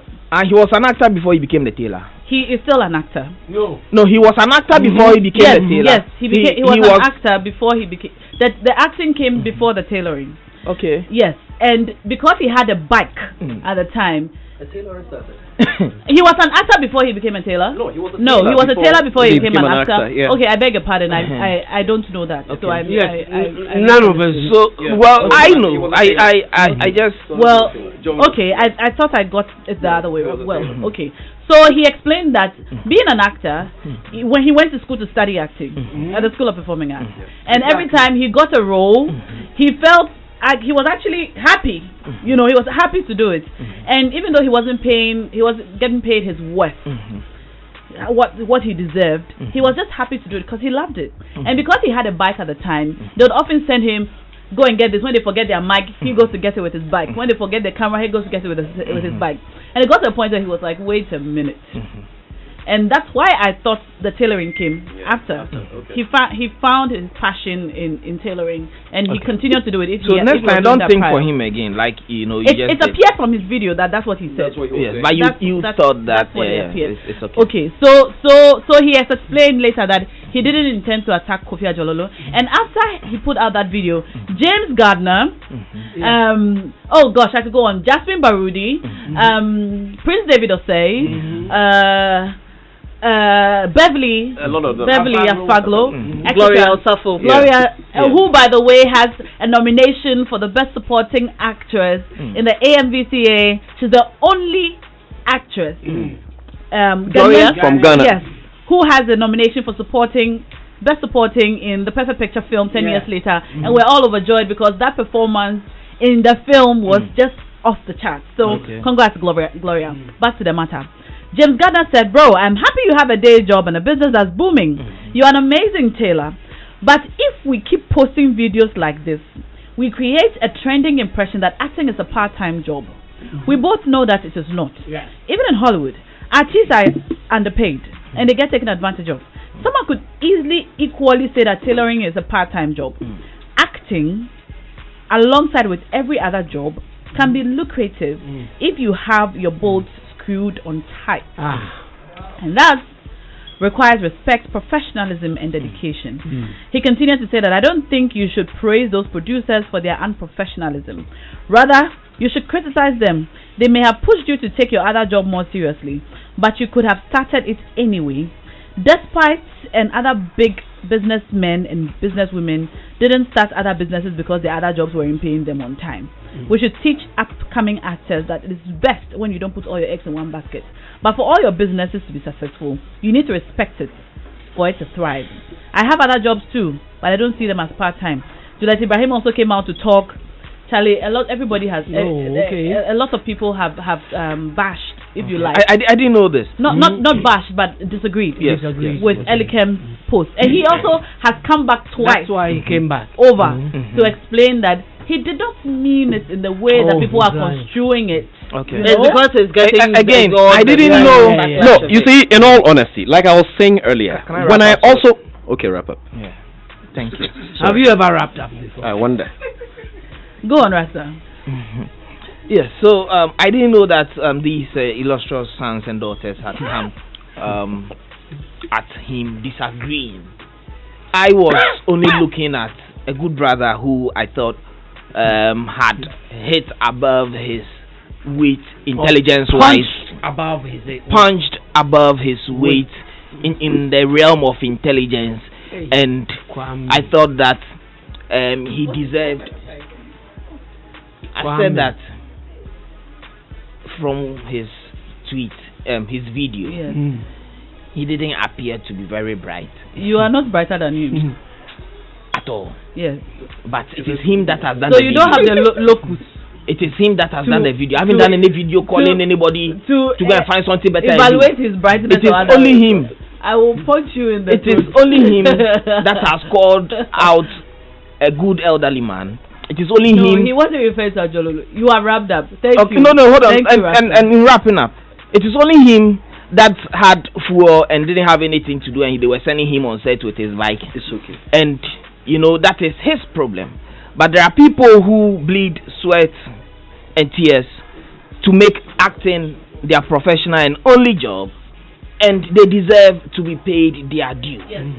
So Elikem, that gentleman should he shouldn't talk again. He should just stick to the tailoring, and he should see me. I'll give him farmland. Thank you. He can farm too. Thank you. You've learned. Thank you, Rasta.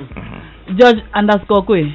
Yes, I was also, like I was saying earlier, when I first saw the video, I kind of figured he was on Kofi's side, just didn't articulate it properly. Because I figured what he was trying to say was that something like, Kofi, is true, this is what they've been doing to us, that is why I found a day job. So please, the complaining is not going to help. We need to find, so if you can find something else to be. Honestly, I thought that was what he wanted to say. And I still feel, I just feel he just didn't communicate right. Of course, I stand to be corrected. But I really think, because I'm thinking for the life of me, why would any actor at all come against what Kofi Ajololo said? For what reason? We all know that there are problems. Yeah. We all know. Everybody knows there are problems. Yeah. And even the producers have not denied it. Yeah. It's a tough industry. It is tough. Structures aren't working properly and all that. Even producers, directors, they are all suffering. Everybody is suffering. You understand? Uncle Ken, you're still on the classification board, aren't you? You're no longer on the classification board. But when you were there, I'm sure there were problems. You understand? Huge There have been problems everywhere. So we all know. So I want to believe the problem several times. Yes, I want to believe that Elikem was speaking for Kofi. He was on Kofi's side. It's just choice of language, posturing and all that. Yeah, why? Why should I stop believing? Is it your belief? Is it your belief? Right. So let's tone down a bit for Elikem. Yeah, I think he meant well, just didn't articulate it properly. Thank you. All right, we've been joined by Arnold Asamoah-Bedu in a summer hat. Yes, ma'am. Hello, Arnold. Hello, now. What's How up? are you doing? I'm good. I'm good. I like your hat. Is it a hat? It's called? Because Uncle Ken, I used to confuse caps and hats. No, this is not a cap. So it's a hat. This is a hat. Yeah, this is a hat. What kind of hat is it? Summer hat. Summer hat. Something like that. Yeah. It's a fight. It's a summer hat.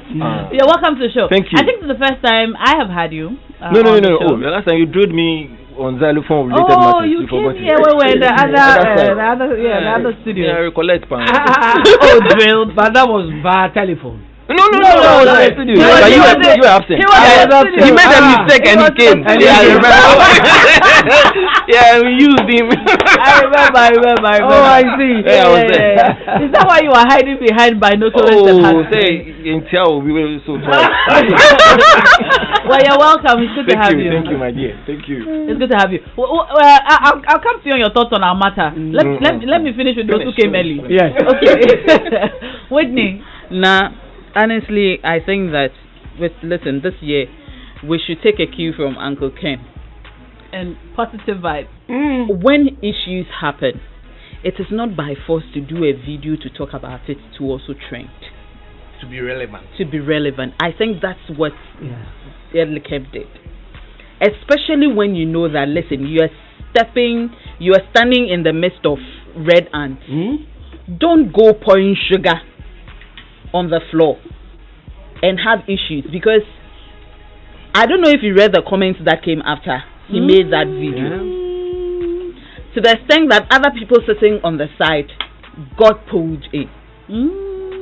there was no need making that Like which video comments are you and referring? saying the things he did, especially when people have all sort of stories about you in this town. And talking about finding employment and doing other part-time thing and all that. We were here when we were told about his rent at wherever he's using for his studio or whatever. Obviously, it means for his that main job, like the for main his one. yes. Okay. Obviously means that even with the main job, having that on the side, even there are issues on that side as well. So like George said, nobody has it perfectly cut out for them, whichever field they find themselves in. I keep saying that Ghanaians are probably one of the best magicians in this town, or we are overly blessed.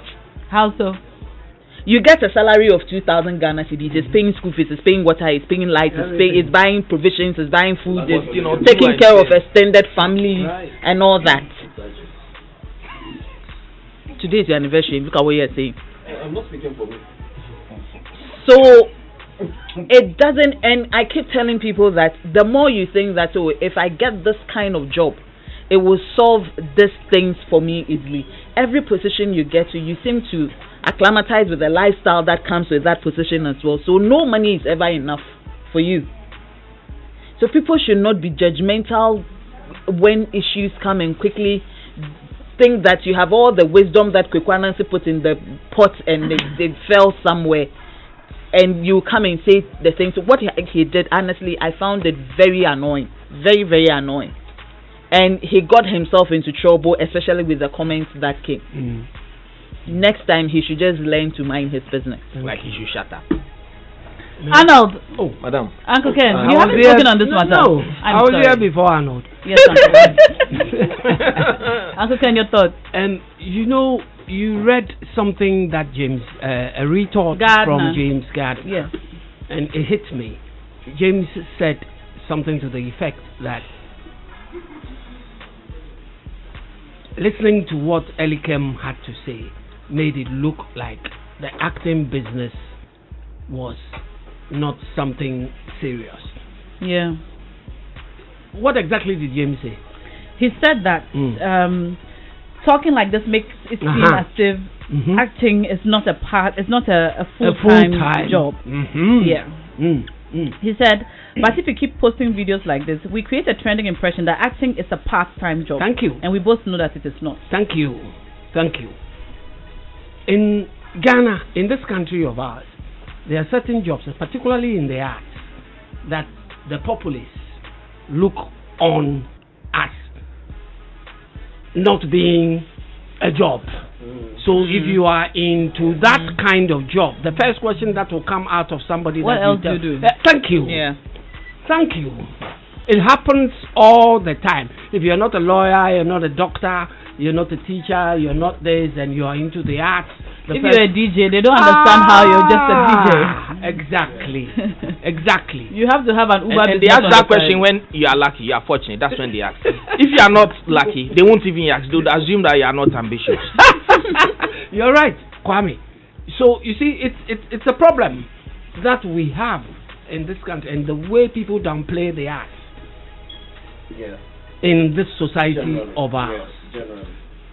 It's something we need to, because look, elsewhere, people in the arts are put on the sort of pedestal that prime ministers are not even put on. Honestly, elsewhere, that's what happens. But here, no, ours is different. I think that we need to display, but you see, again, we need to display the maturity and the discipline that would make people realize that professionalism. Yeah, and the professionalism. Thank you. That's the word. It will make people realize that we are into business in whatever we do. Okay? Nobody will question you and ask you, what else do you do? Why? Because everybody sees you as a consummate actress. That's how you portray yourself, and that's how you are. Yes. And everybody needs to toe that line, because otherwise, this is what is going to happen. as for Elikem saying that people do other things, it happens. Almost all of you actors and actresses have a clothing line or something else. Okay, that one is doing global. Even globally. Globally, yes. Some have fashion lines. Exactly. Some have perfume. Some have drinks. Exactly. Just when you get some drink, Abi. Yes. Some vodka or Judge Clooney is coffee. Coffee. He has a certain kind of coffee. You know. So that should not even be an issue. Somebody is just about to release a perfume that smells like her private part. Well, Erika Badu. You know. Thank you. Yeah, that's what they said. That the perfume smell like a private part. Even Beyonce with all her money has released Ivy Park. Yes. You know, so having something else along. Let's talk about Kanye West. Well, now you can keep going on and on and on. Lovely clothing line. We'll leave the rest for others. Yes, you can keep going on and on and on. So it doesn't take away the fact that the person is a professional in a particular field. Doctors have other things they do. They might not come out and tell you. Look. Obi is a doctor. Yeah. And an idiot. I mean a comedian. Yeah. Exactly. Even Don Jazzy. Is it not Dr. Sid. Dr. Sid. Is a doctor. Yes. So as for Arnold is a pilot. What is he pilot? Arnold is Arnold works with civil aviation. He works with civil aviation. He's one of their rider. He works with civil aviation. Arnold is here. But you see, Arnold. But you see, a lot of the people. Can you let us confirm if we have a pilot in this room, please? Arnold, you drive an aeroplane. An aeroplane. Let's get that out of the way. So spreading your tentacles elsewhere is nothing new Yes. under the sun now.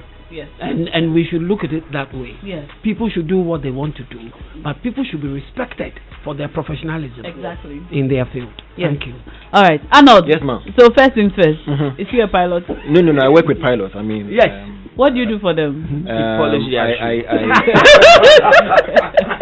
Basically, I license them, and so if any pilot is flying in and out of Ghana, he has to come through my office. The whole Ghana. The whole Ghana. Only you. No, my office. His office. So what do you do in the office? You yourself. What do you do? We issue vaccine cards. Someone take this guy out of the studio.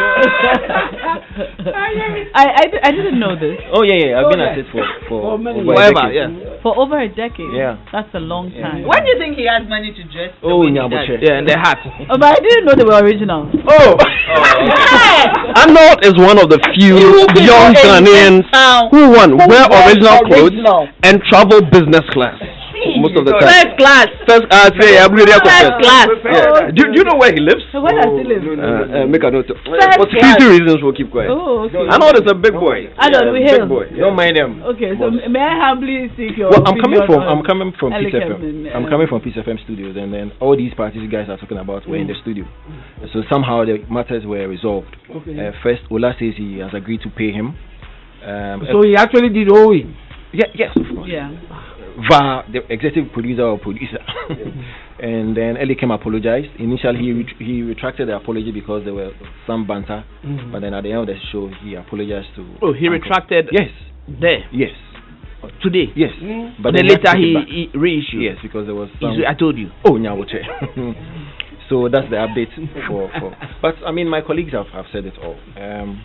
Elikem did not say anything outrageous. The statement was not ridiculous like that.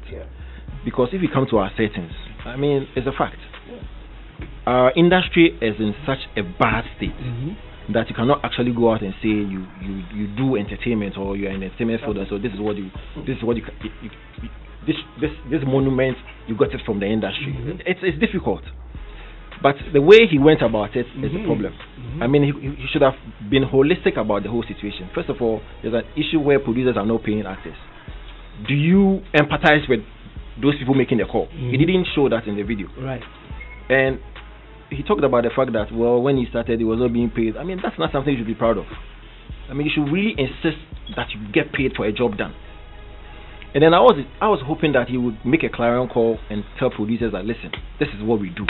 and so it's important that we come to a certain agreement and then you pay us. He made it look as if, well, he's fine, and then, but the thing is, ideally, people are supposed to make their money from the industry, and then they venture into other, corporations. And my guys have given a lot of examples, from the Didis to the Kanyes and the Beyoncés. If you check the richest entertainers all over the world, the launch pad that actually made them go into other stuff is within the craft. Michi Bellino. Everything. So you need to get the capital from here first, and then you branch into other avenues. So, but for us, it's difficult actually getting that funding from here, and that's where we need to get at. And I mean, it will be resolved. Because for a long time, the acting bit was on the low in regards to generating talking point and all. It was about the music and all that stuff. So for me, I think the talking point is good, and then it will cause some shift in the paradigm, hopefully.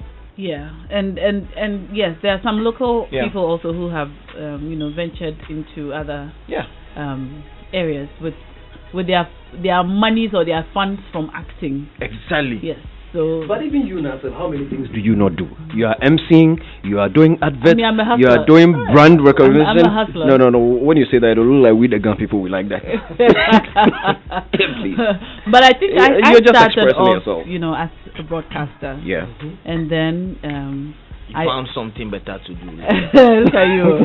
And then I found that I could act. Along the line. So. Yeah. Anyway, I'd like to read some messages coming in from our listeners. Very important topic. I'm so impressed about this. We don't help one another at all. This is from Didi. So, Didi, who are you helping? Who are you? You see, that's the question. Who are you helping, Didi? 0244340437 is the number to reach us on via WhatsApp. These messages, I think, are about the earlier conversation we had. Whitney, Naa Ashorkor, and Caroline Sampson and myself. Hello, ladies. I'll be glad if you could please copy the guy's code for me. Okay, I'll read over your messages and get the ones that pertain to the conversation we're having now and read them after these messages. You're tuned in to Joy 99.7 FM. We're live on Showbiz A to Z, and the live experience is happening live this Friday. It's Valentine's Day. George Quay is going to be there with his wife, celebrating 7 years of romantic excellence as we are celebrating 25 years of broadcasting excellence. Kwabna and Becca are going to be live on stage. It's only 700 Ghana cedis if you want to come with your partner for the night. However, there's a full package which Rasta you should go for. It's 2,000 Ghana cedis, except you have to pay about 6,000 because you have to pay for 3 other people, and you get a cozy night stay. So that's 3 rooms for you. For how many months? Okay, never mind. So 2,000 cedis for a couple. You wake up to breakfast on the beach and so on. It's the love experience with Becca and Kwabna, sponsored by Telesol, Just a Touch, Crystal, Be Yourself, Desired Fabrics from Woodin the Creator, and Vinsa Lamoras. Better when shared.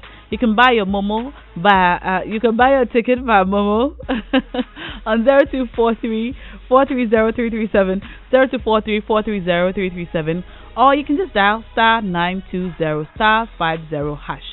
Select the buy ticket option. Select option 3. That's multimedia and purchase. That's it.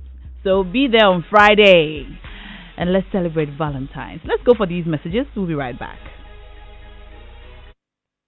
Kwabna, and the 14th of February is a love experience. Come, let's chill, come, let's hang out, come with your partner, come with your loved ones, come with family, come with everybody. It's a love experience once again on the 14th. To buy your tickets for the love experience with Becca and Kwabna via Momo, just dial *920*50#. Select the buy ticket option and select option 3 to purchase it.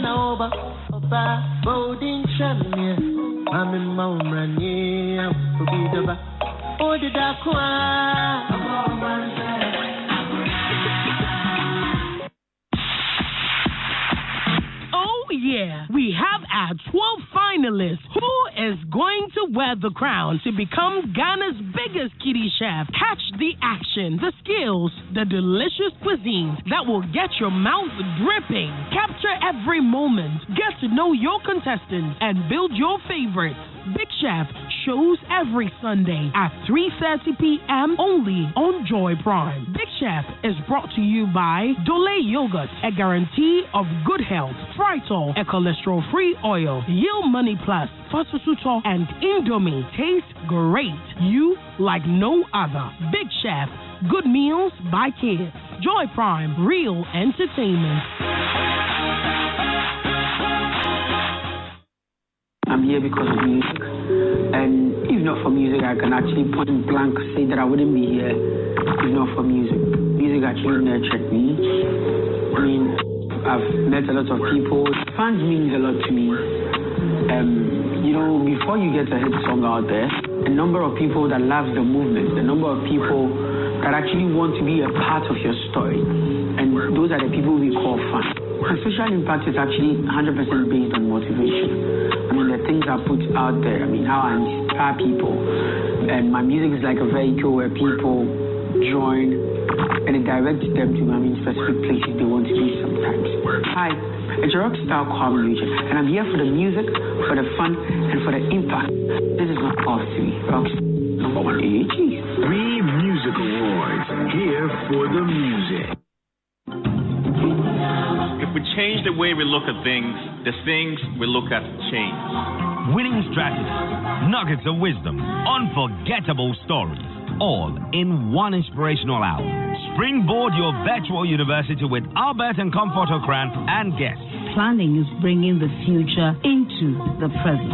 A job is for the salaries, mundane, survival oriented, and there's no passion. But a career has fulfillment, innovation, drive. A growth path is clear, and you can build step by step all the way to the top. Matriculate at 7 p.m. and graduate at 8 p.m. every Sunday on Joy 99.7 FM and live on Facebook.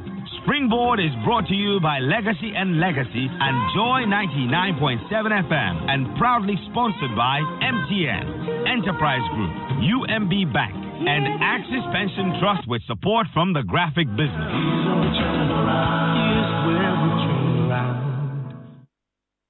What can 20 Ghana cedis buy you?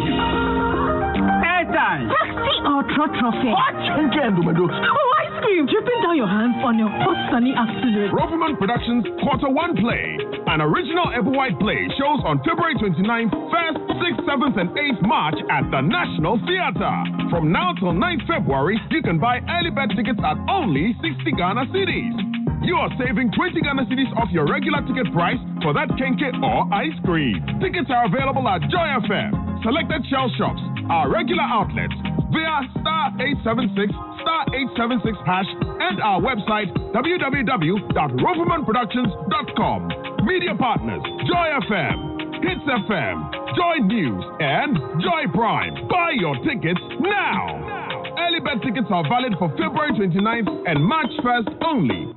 Save at ShopRite this January with more low prices. 850 grams jar lele brown sugar, only 8 Ghana cedis, 99 pesos. Save 2 Ghana cedis. 500 grams goat chicken nugget, just 21 Ghana cedis, 99 pesos. Save 6 Ghana cedis. And a 2-liter tub of right brand ice cream assorted, just 27 Ghana cedis, 99 pesos. Save 2 Ghana cedis. Prices valid from 23rd January to 9th February. 2020 is the year to save big. Only at ShopRite. Lower prices you can trust always.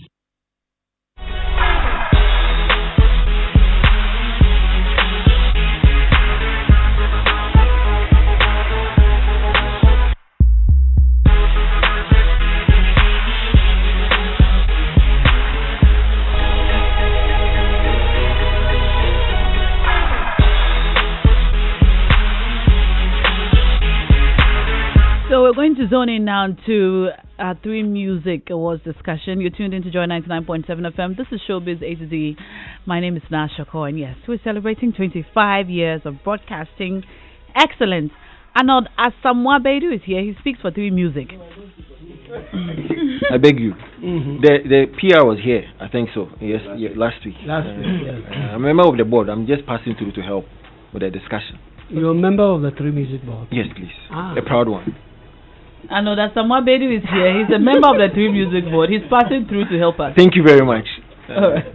Arnold. Yes, ma'am. Last week, Yeah. we started discussing the various categories. I think we got to Song of the Year. It's a 4-in-1 award. Yeah. Can you first tell us the award description, and then we'll look at the nominees and go on. Right. So the song that goes to the most outstanding and dominant song of the year on the basis of massive public appeal, lyrical power, superior songwriting, and outstanding production. This award does not only go to the act or group whose voices are heard on the song, but recognizes the songwriter, the producer, the sound engineer, and or mixer of the song. This is Three Music Awards topmost award and is voted for by the board, academy, and the general public. So the nominees are Fameye, Nothing I Get, Kelvin Boy, Mia, Kofi Kinata, Things Fall Apart, Kwesi Arthur, Nobody featuring Mr. Easy, Aiko, Medical featuring Kim Promise, Waswebe by Opapa Christie, Sarah featuring Efia by Sako Dear, Shatawale with Melissa, Stoneboy Council Sugar featuring Beanie Man, and then Wendy Shea completes the list with Stevie Wonder featuring Shatawale. All right, what do we think? Now, I'm not one to disrupt the flow of somebody's submission. But I want to know who picks that particular award. Because from the description that you gave for the award, you said something to the effect that this award recognizes the, did you say producer? Yeah, the producer, the sound engineer, the mixer, all those people. So who actually? So we actually prepare plaques for all of them. Ah. Yes. So four people, the song that went, the 4 people that worked on that song. And does it have to be 4? Well, that's why we said it could be more. But then the standard is 4. This is new to me. That's why I wanted to understand. And sometimes you could actually have the producer being the same as the sound engineer. Correct. Yes. Yeah. Sometimes. Yeah. But 4 maximum. So you have 4 different plaques for all the song of the year. Exactly. And it's voted for by the board, the academy, and the public. Yes, please. And the academy, we still don't know them. No, you're not supposed to know. Okay. No, they will know, because last year, for example, it was made public. I mean, the members of the academy. Is it right? Do we have musicians in the academy? Musicians in the academy. Musicians on the academy, no. Last year, we did not have any musicians on the academy. On the academy. Yes, and so public, I mean, it depends on everybody's scheme and how they want to go about it. For us, last year, the reasoning behind making it public was for transparency's sake. And so that's the reason why we made it public. It was not for any other related reasons. And so this year we might, because we did not face any problems making those members public. And so if the board agrees and the management of Three Music agrees that we should still make them public, why? Okay, let's look at the songs in the category. Nothing I Get, Mia, Things Fall Apart, Nobody, Ayuko, Wasuame, Sahara, Melissa, Sugar, Stevie Wonder, George Kwe. Yes. Umwoko. Okay. Oh. It's his anniversary. Let's move on. Oh. So the songs in the category. Three Music Awards. I have things I want to say. Master, don't do difference. Relax and let me talk. Well, will you cry? Are you the host? The host says, what song do you think? You see, now I did not want to address this issue, but I must. Which issue is it? Please do. Last week when we spoke here, we said Three Music Awards. Transformer. Don't worry, no Transformer. Leave the paper. Let me talk. Last week, the PRO, my very good friend Obed Boafo, who's very soft-spoken, fine gentleman, great writer. Okay, we know what you meant. Go on with your point. We were discussing the album of the year, which is defined as the most outstanding album on the basis of lyrical power and superior songwriting skills. We are on Song of the Year. We will deal with that, don't worry. Anna took a whole pen and paper, sat down for 3 hours, and wrote a letter in graphic showbiz. Yes. That you should hug a transformer. Oh, as for Transformers, we've been hugging since we are still alive. Fortunately, the Transformers are all taller than us, so they don't work on us. The British will tell you, go play with the buses. Exactly. Now, Naa Ashorkor, how did Arnold get there? Because a lot of some quote-unquote other wet members of their board, who probably did not even listen to the show, after that interaction, took offense, feeling that we were questioning the prowess, the integrity, the power, the influence of that board. No way. I know another small baby. I've known him for years. I know this man's competence when it comes to music-related matters. He does not have to understand what a treble or a bass clef is, or how they are used in creating a note, or every good boy deserves favor or face. He doesn't need to know what the white keys and the black keys are to understand that when these elements are in a song, those elements together shows that whoever wrote the song did a good job. He doesn't need to be a graduate of School of Performing Arts or wherever music college to know that. And I know this. The only opportunity, and when we're here as panel members on shows like this, we do not ask the questions for ourselves. We ask it for the public out there who do not have the opportunity to either ask questions through phone calls or through messages, because not everybody is going to get that opportunity. So we do it on their behalf. So forget what you think we know. The questions we ask aren't for us. We ask it for the listening public. So I asked, based on this, which is very technical, and again, it's stated clearly that this is a purely technical award to be decided by the board and the academy. The public has no say in this category. So, if I'm a member of the public, I would want to know who are those on that board and that academy who are going to judge this. It is very technical. So, if I ask that, okay, do you have musicians on the board or the academy? Now, let us be clear that you can play it back. I did not say at any point that I do not think the board or the academy do not have the competence to judge the winner of this category.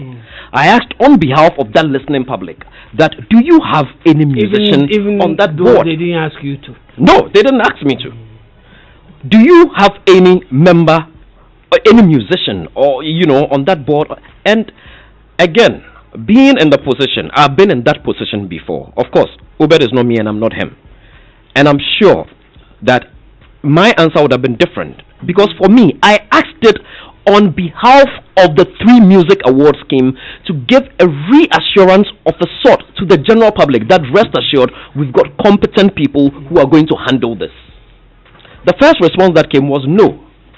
Again, for me, I thought that answer was wrong, because that isn't the response I would have given if I were the PRO.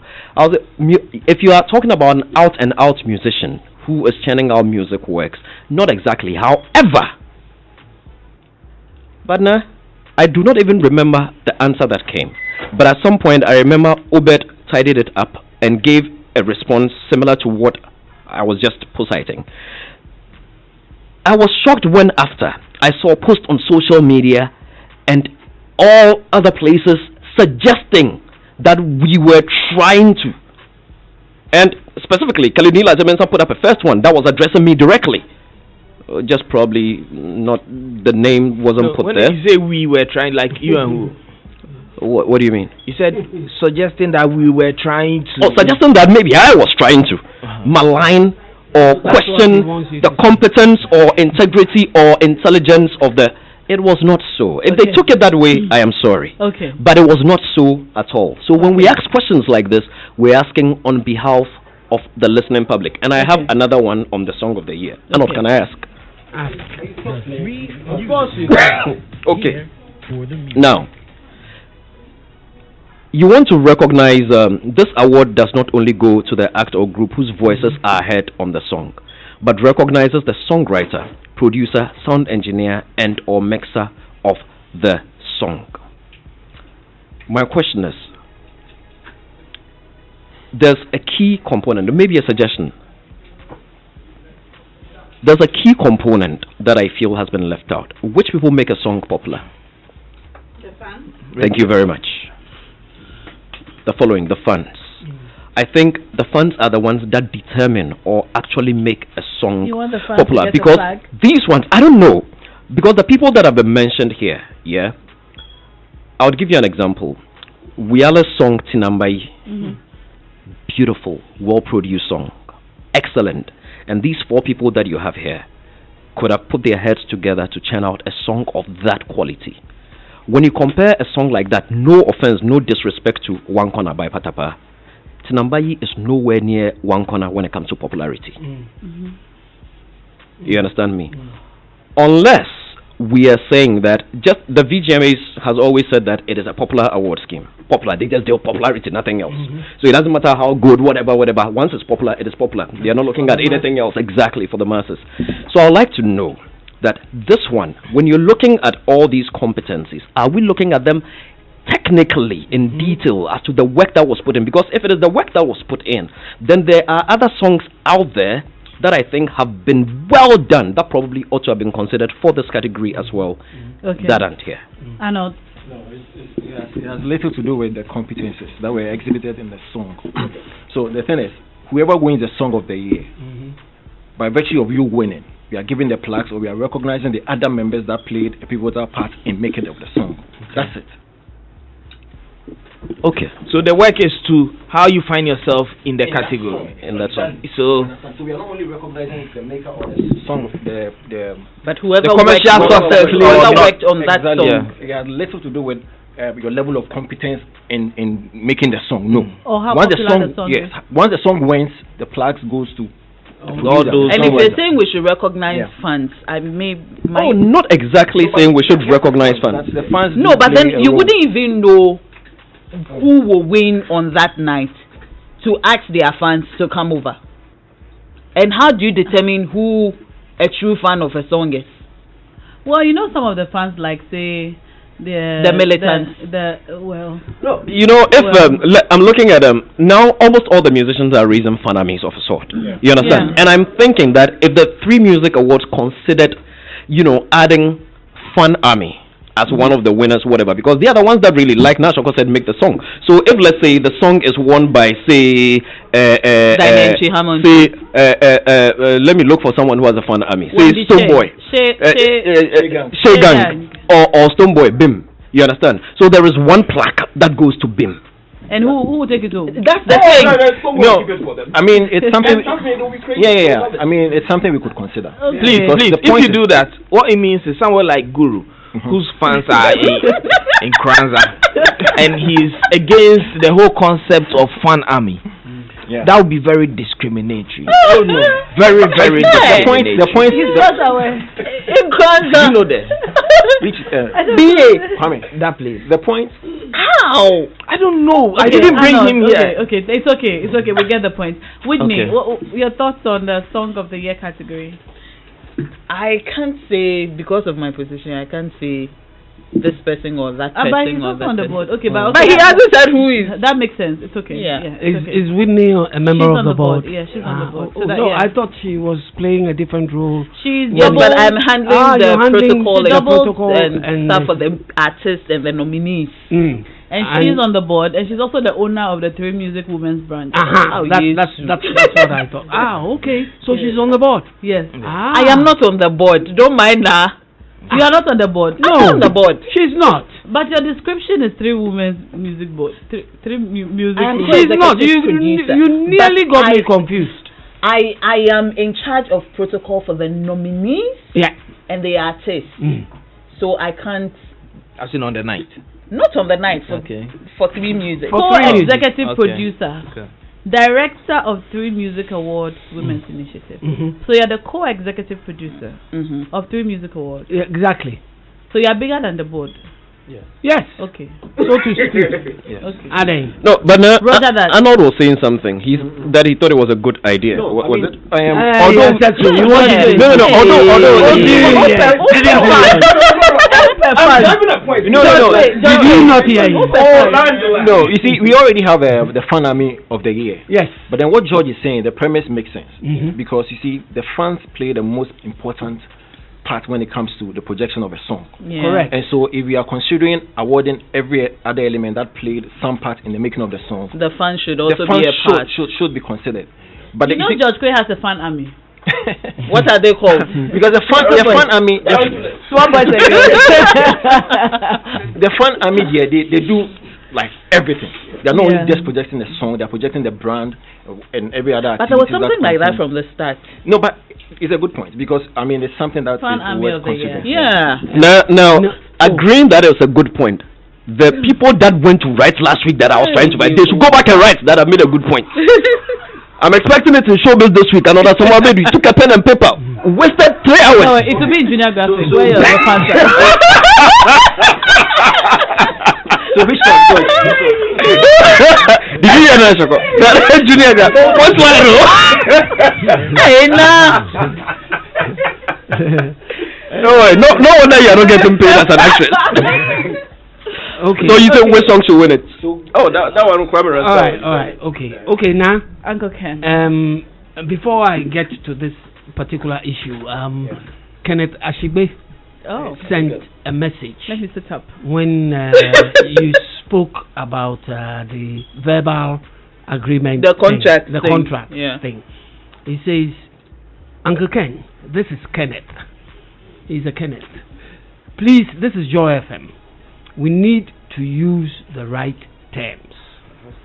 It is a verbal agreement, which is a contract, not a verbal contract. Okay.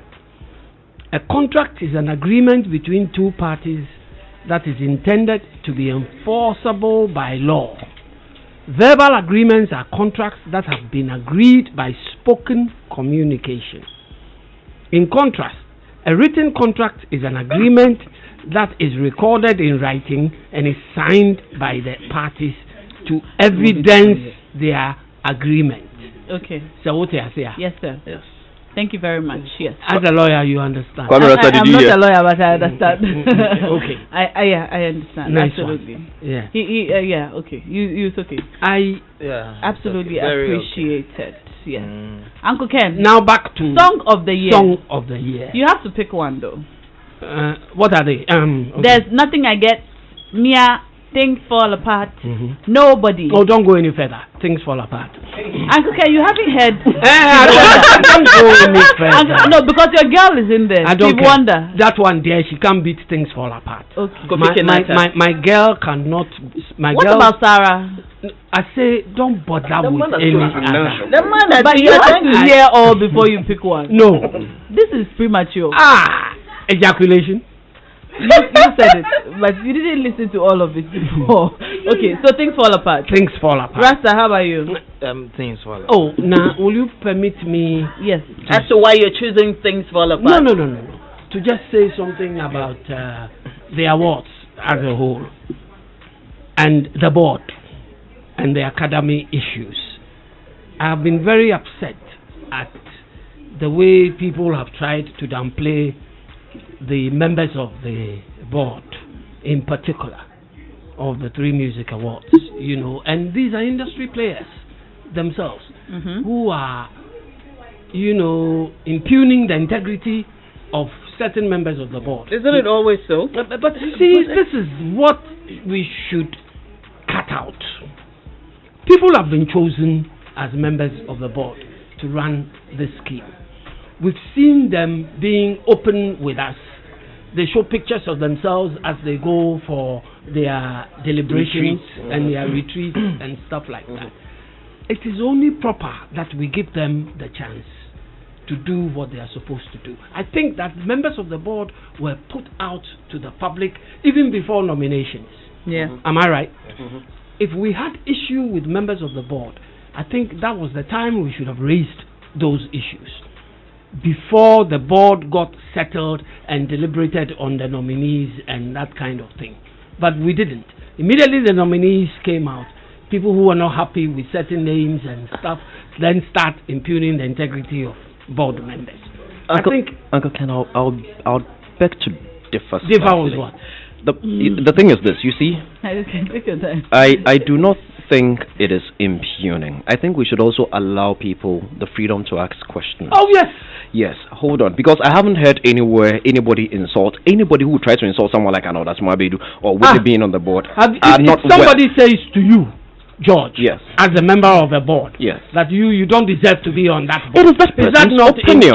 Uncle Ken, you see, I'm sure when you were with classification board, if it were made public, the entire team on the classification board, people would have questioned that. But Uncle Ken, with full self you do before, which competence they are, people could have, and there is nothing.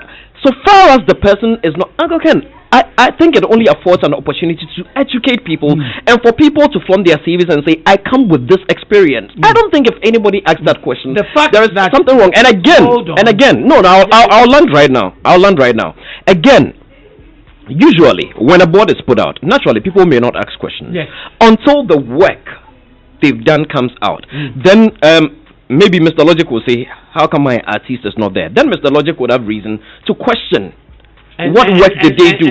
Because Mr. Lloyd may see somebody else who is there and his artist is not there, and he also feels his artist should be there. And so I think it is all good for the growth of the scheme. Let George land. You understand? For me, so far as we do not cross the lines and go into insulting, we don't go into abuse. I don't think there's nothing wrong with anybody. Another small bit is the pilot. What's he doing judging a music award scheme? Okay, all right. Let's go on to the next category. I'd like us to at least exhaust two before we close. Uncle Ken, you want to say something? Yes. I'm saying I can't see you because you are behind the computer. I don't even want you to see me. The point is, you are saying that an insult is only when the person actually rains invective. Oh no, not really. All I'm saying is that somebody can say something that will, like, who are you? Thank you. Oh, who are you is not an insult. It is. How is it an insult? Depends on the language. Depending on the way the person poses the question. I have been on the VGMA board for a while. If Kwame Rasta says, what is George Kwe doing there? What does he know about music? Then I come and tell him that, okay, maybe you may not know, but I'm a product of the School of Performing Arts. George, I have read music, I understand music, I've interacted with the music, and there's nothing wrong with letting him know what he doesn't know.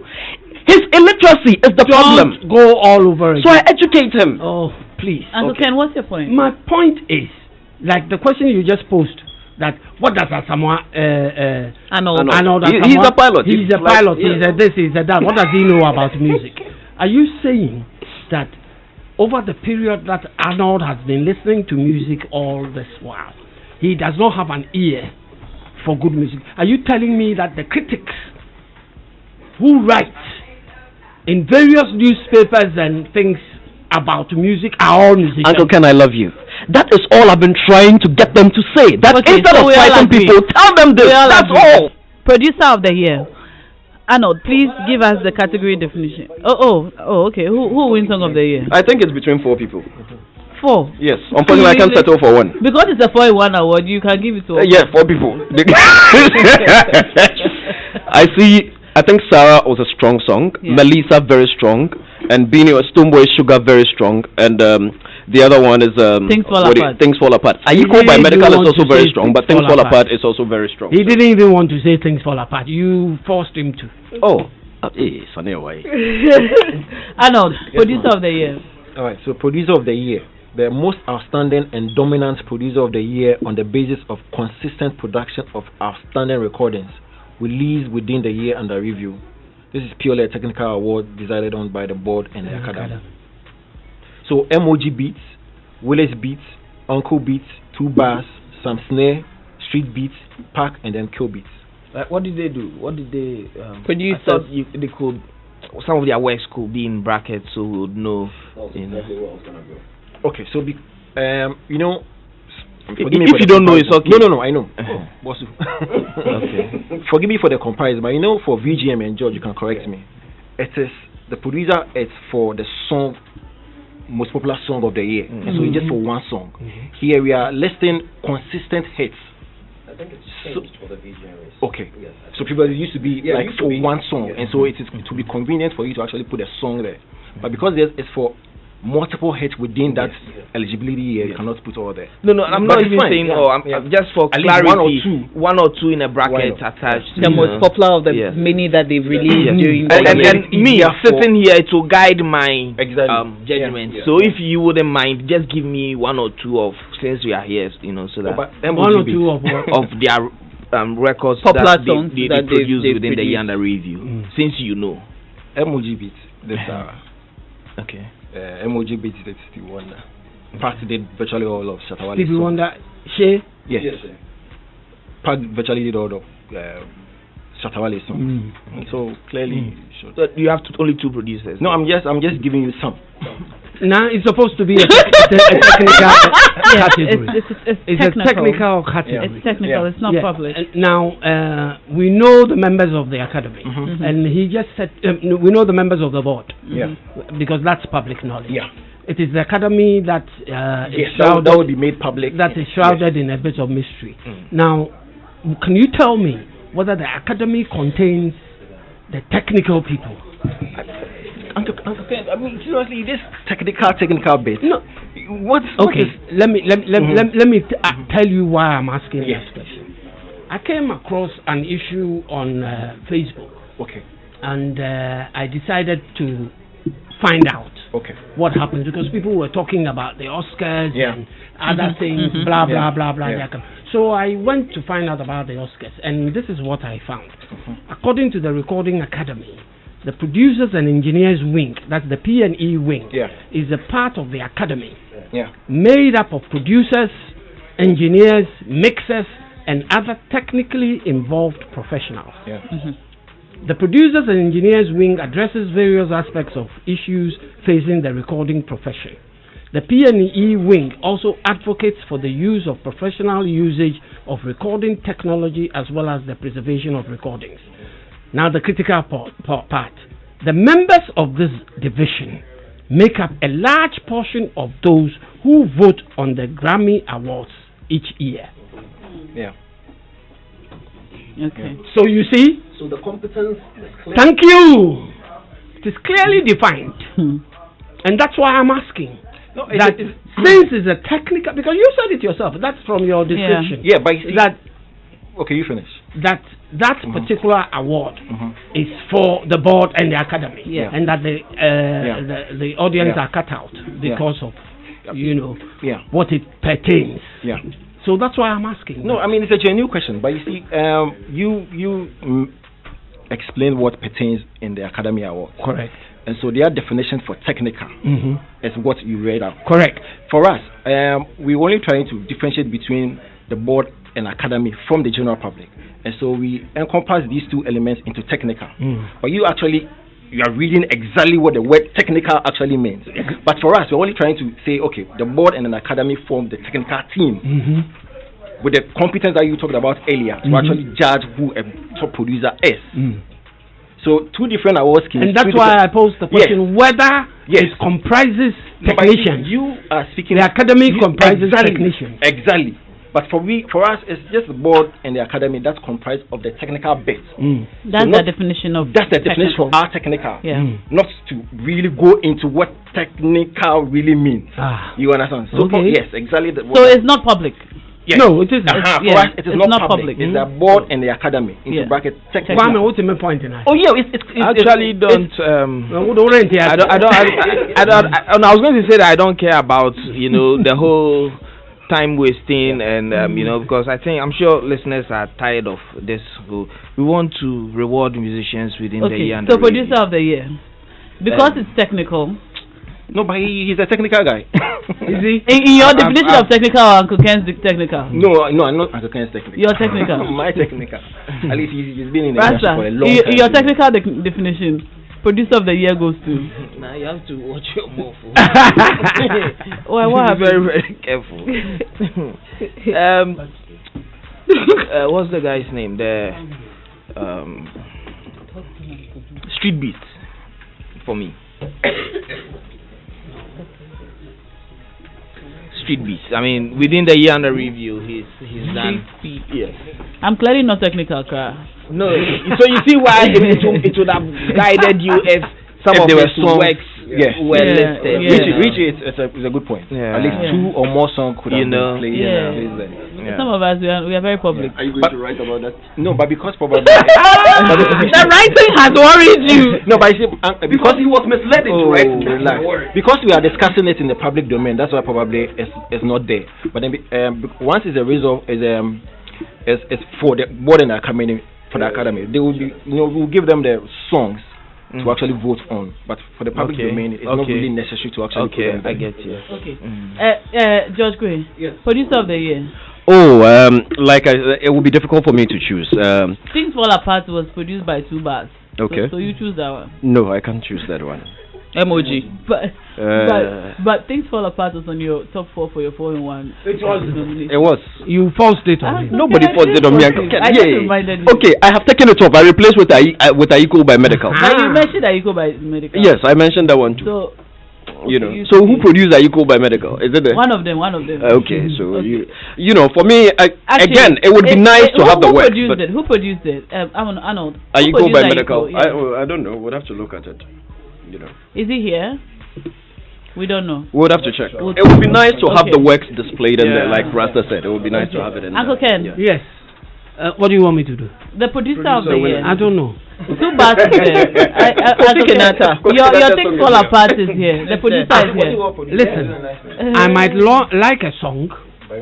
You know, like the producer. But there might be a better produced work out there. And there might be better produced works. For me, So I don't know. For me, I think one of the best produced songs in this country last year was Sarah. I like Sarah because the collaboration in there, and that's what you call a collaboration, not a feature. When both artists have about 50% performance on the song. Oh no! And I'm being honest because look, I think last year one of my favorite artists in this country was Medical. I mean, I wouldn't lie about it. You know, yes. Really? Yes. One of my favorite acts in this country last year was actually Medical.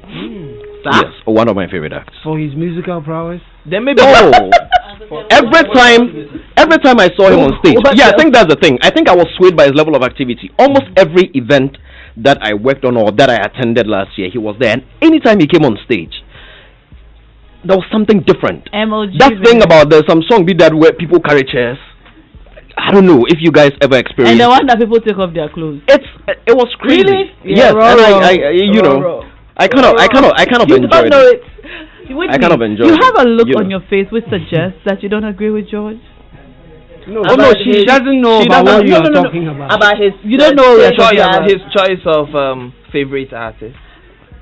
No, listen, don't be troubled.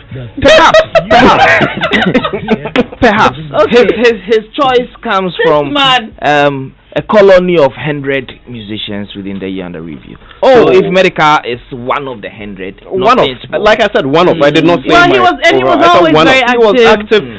Social media everywhere. He was all over the place. You know the part that I really, good way. even at Rapaholic, he was on stage for like 2 minutes. I don't know if you were there. 2 minutes, but even that 2 minutes.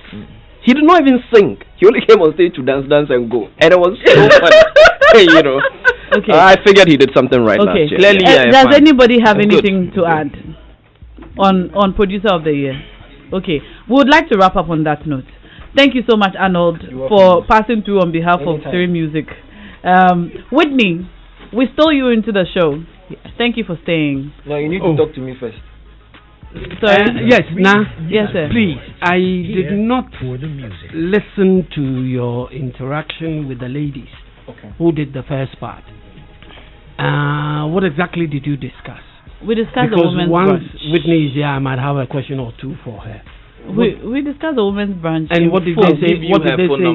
What did Uncle Ken, because we don't have time. Uncle Ken has my phone number. I will plead with you. So he can I will plead with you. She said something publicly. We have 60 seconds. Uncle Ken, because we don't have time, I will plead with you humbly. I am on your side. I beg you. Next week we shall talk more. Okay. Whitney will come. Yeah, Whitney will come. Yeah. Or tomorrow you can look for her.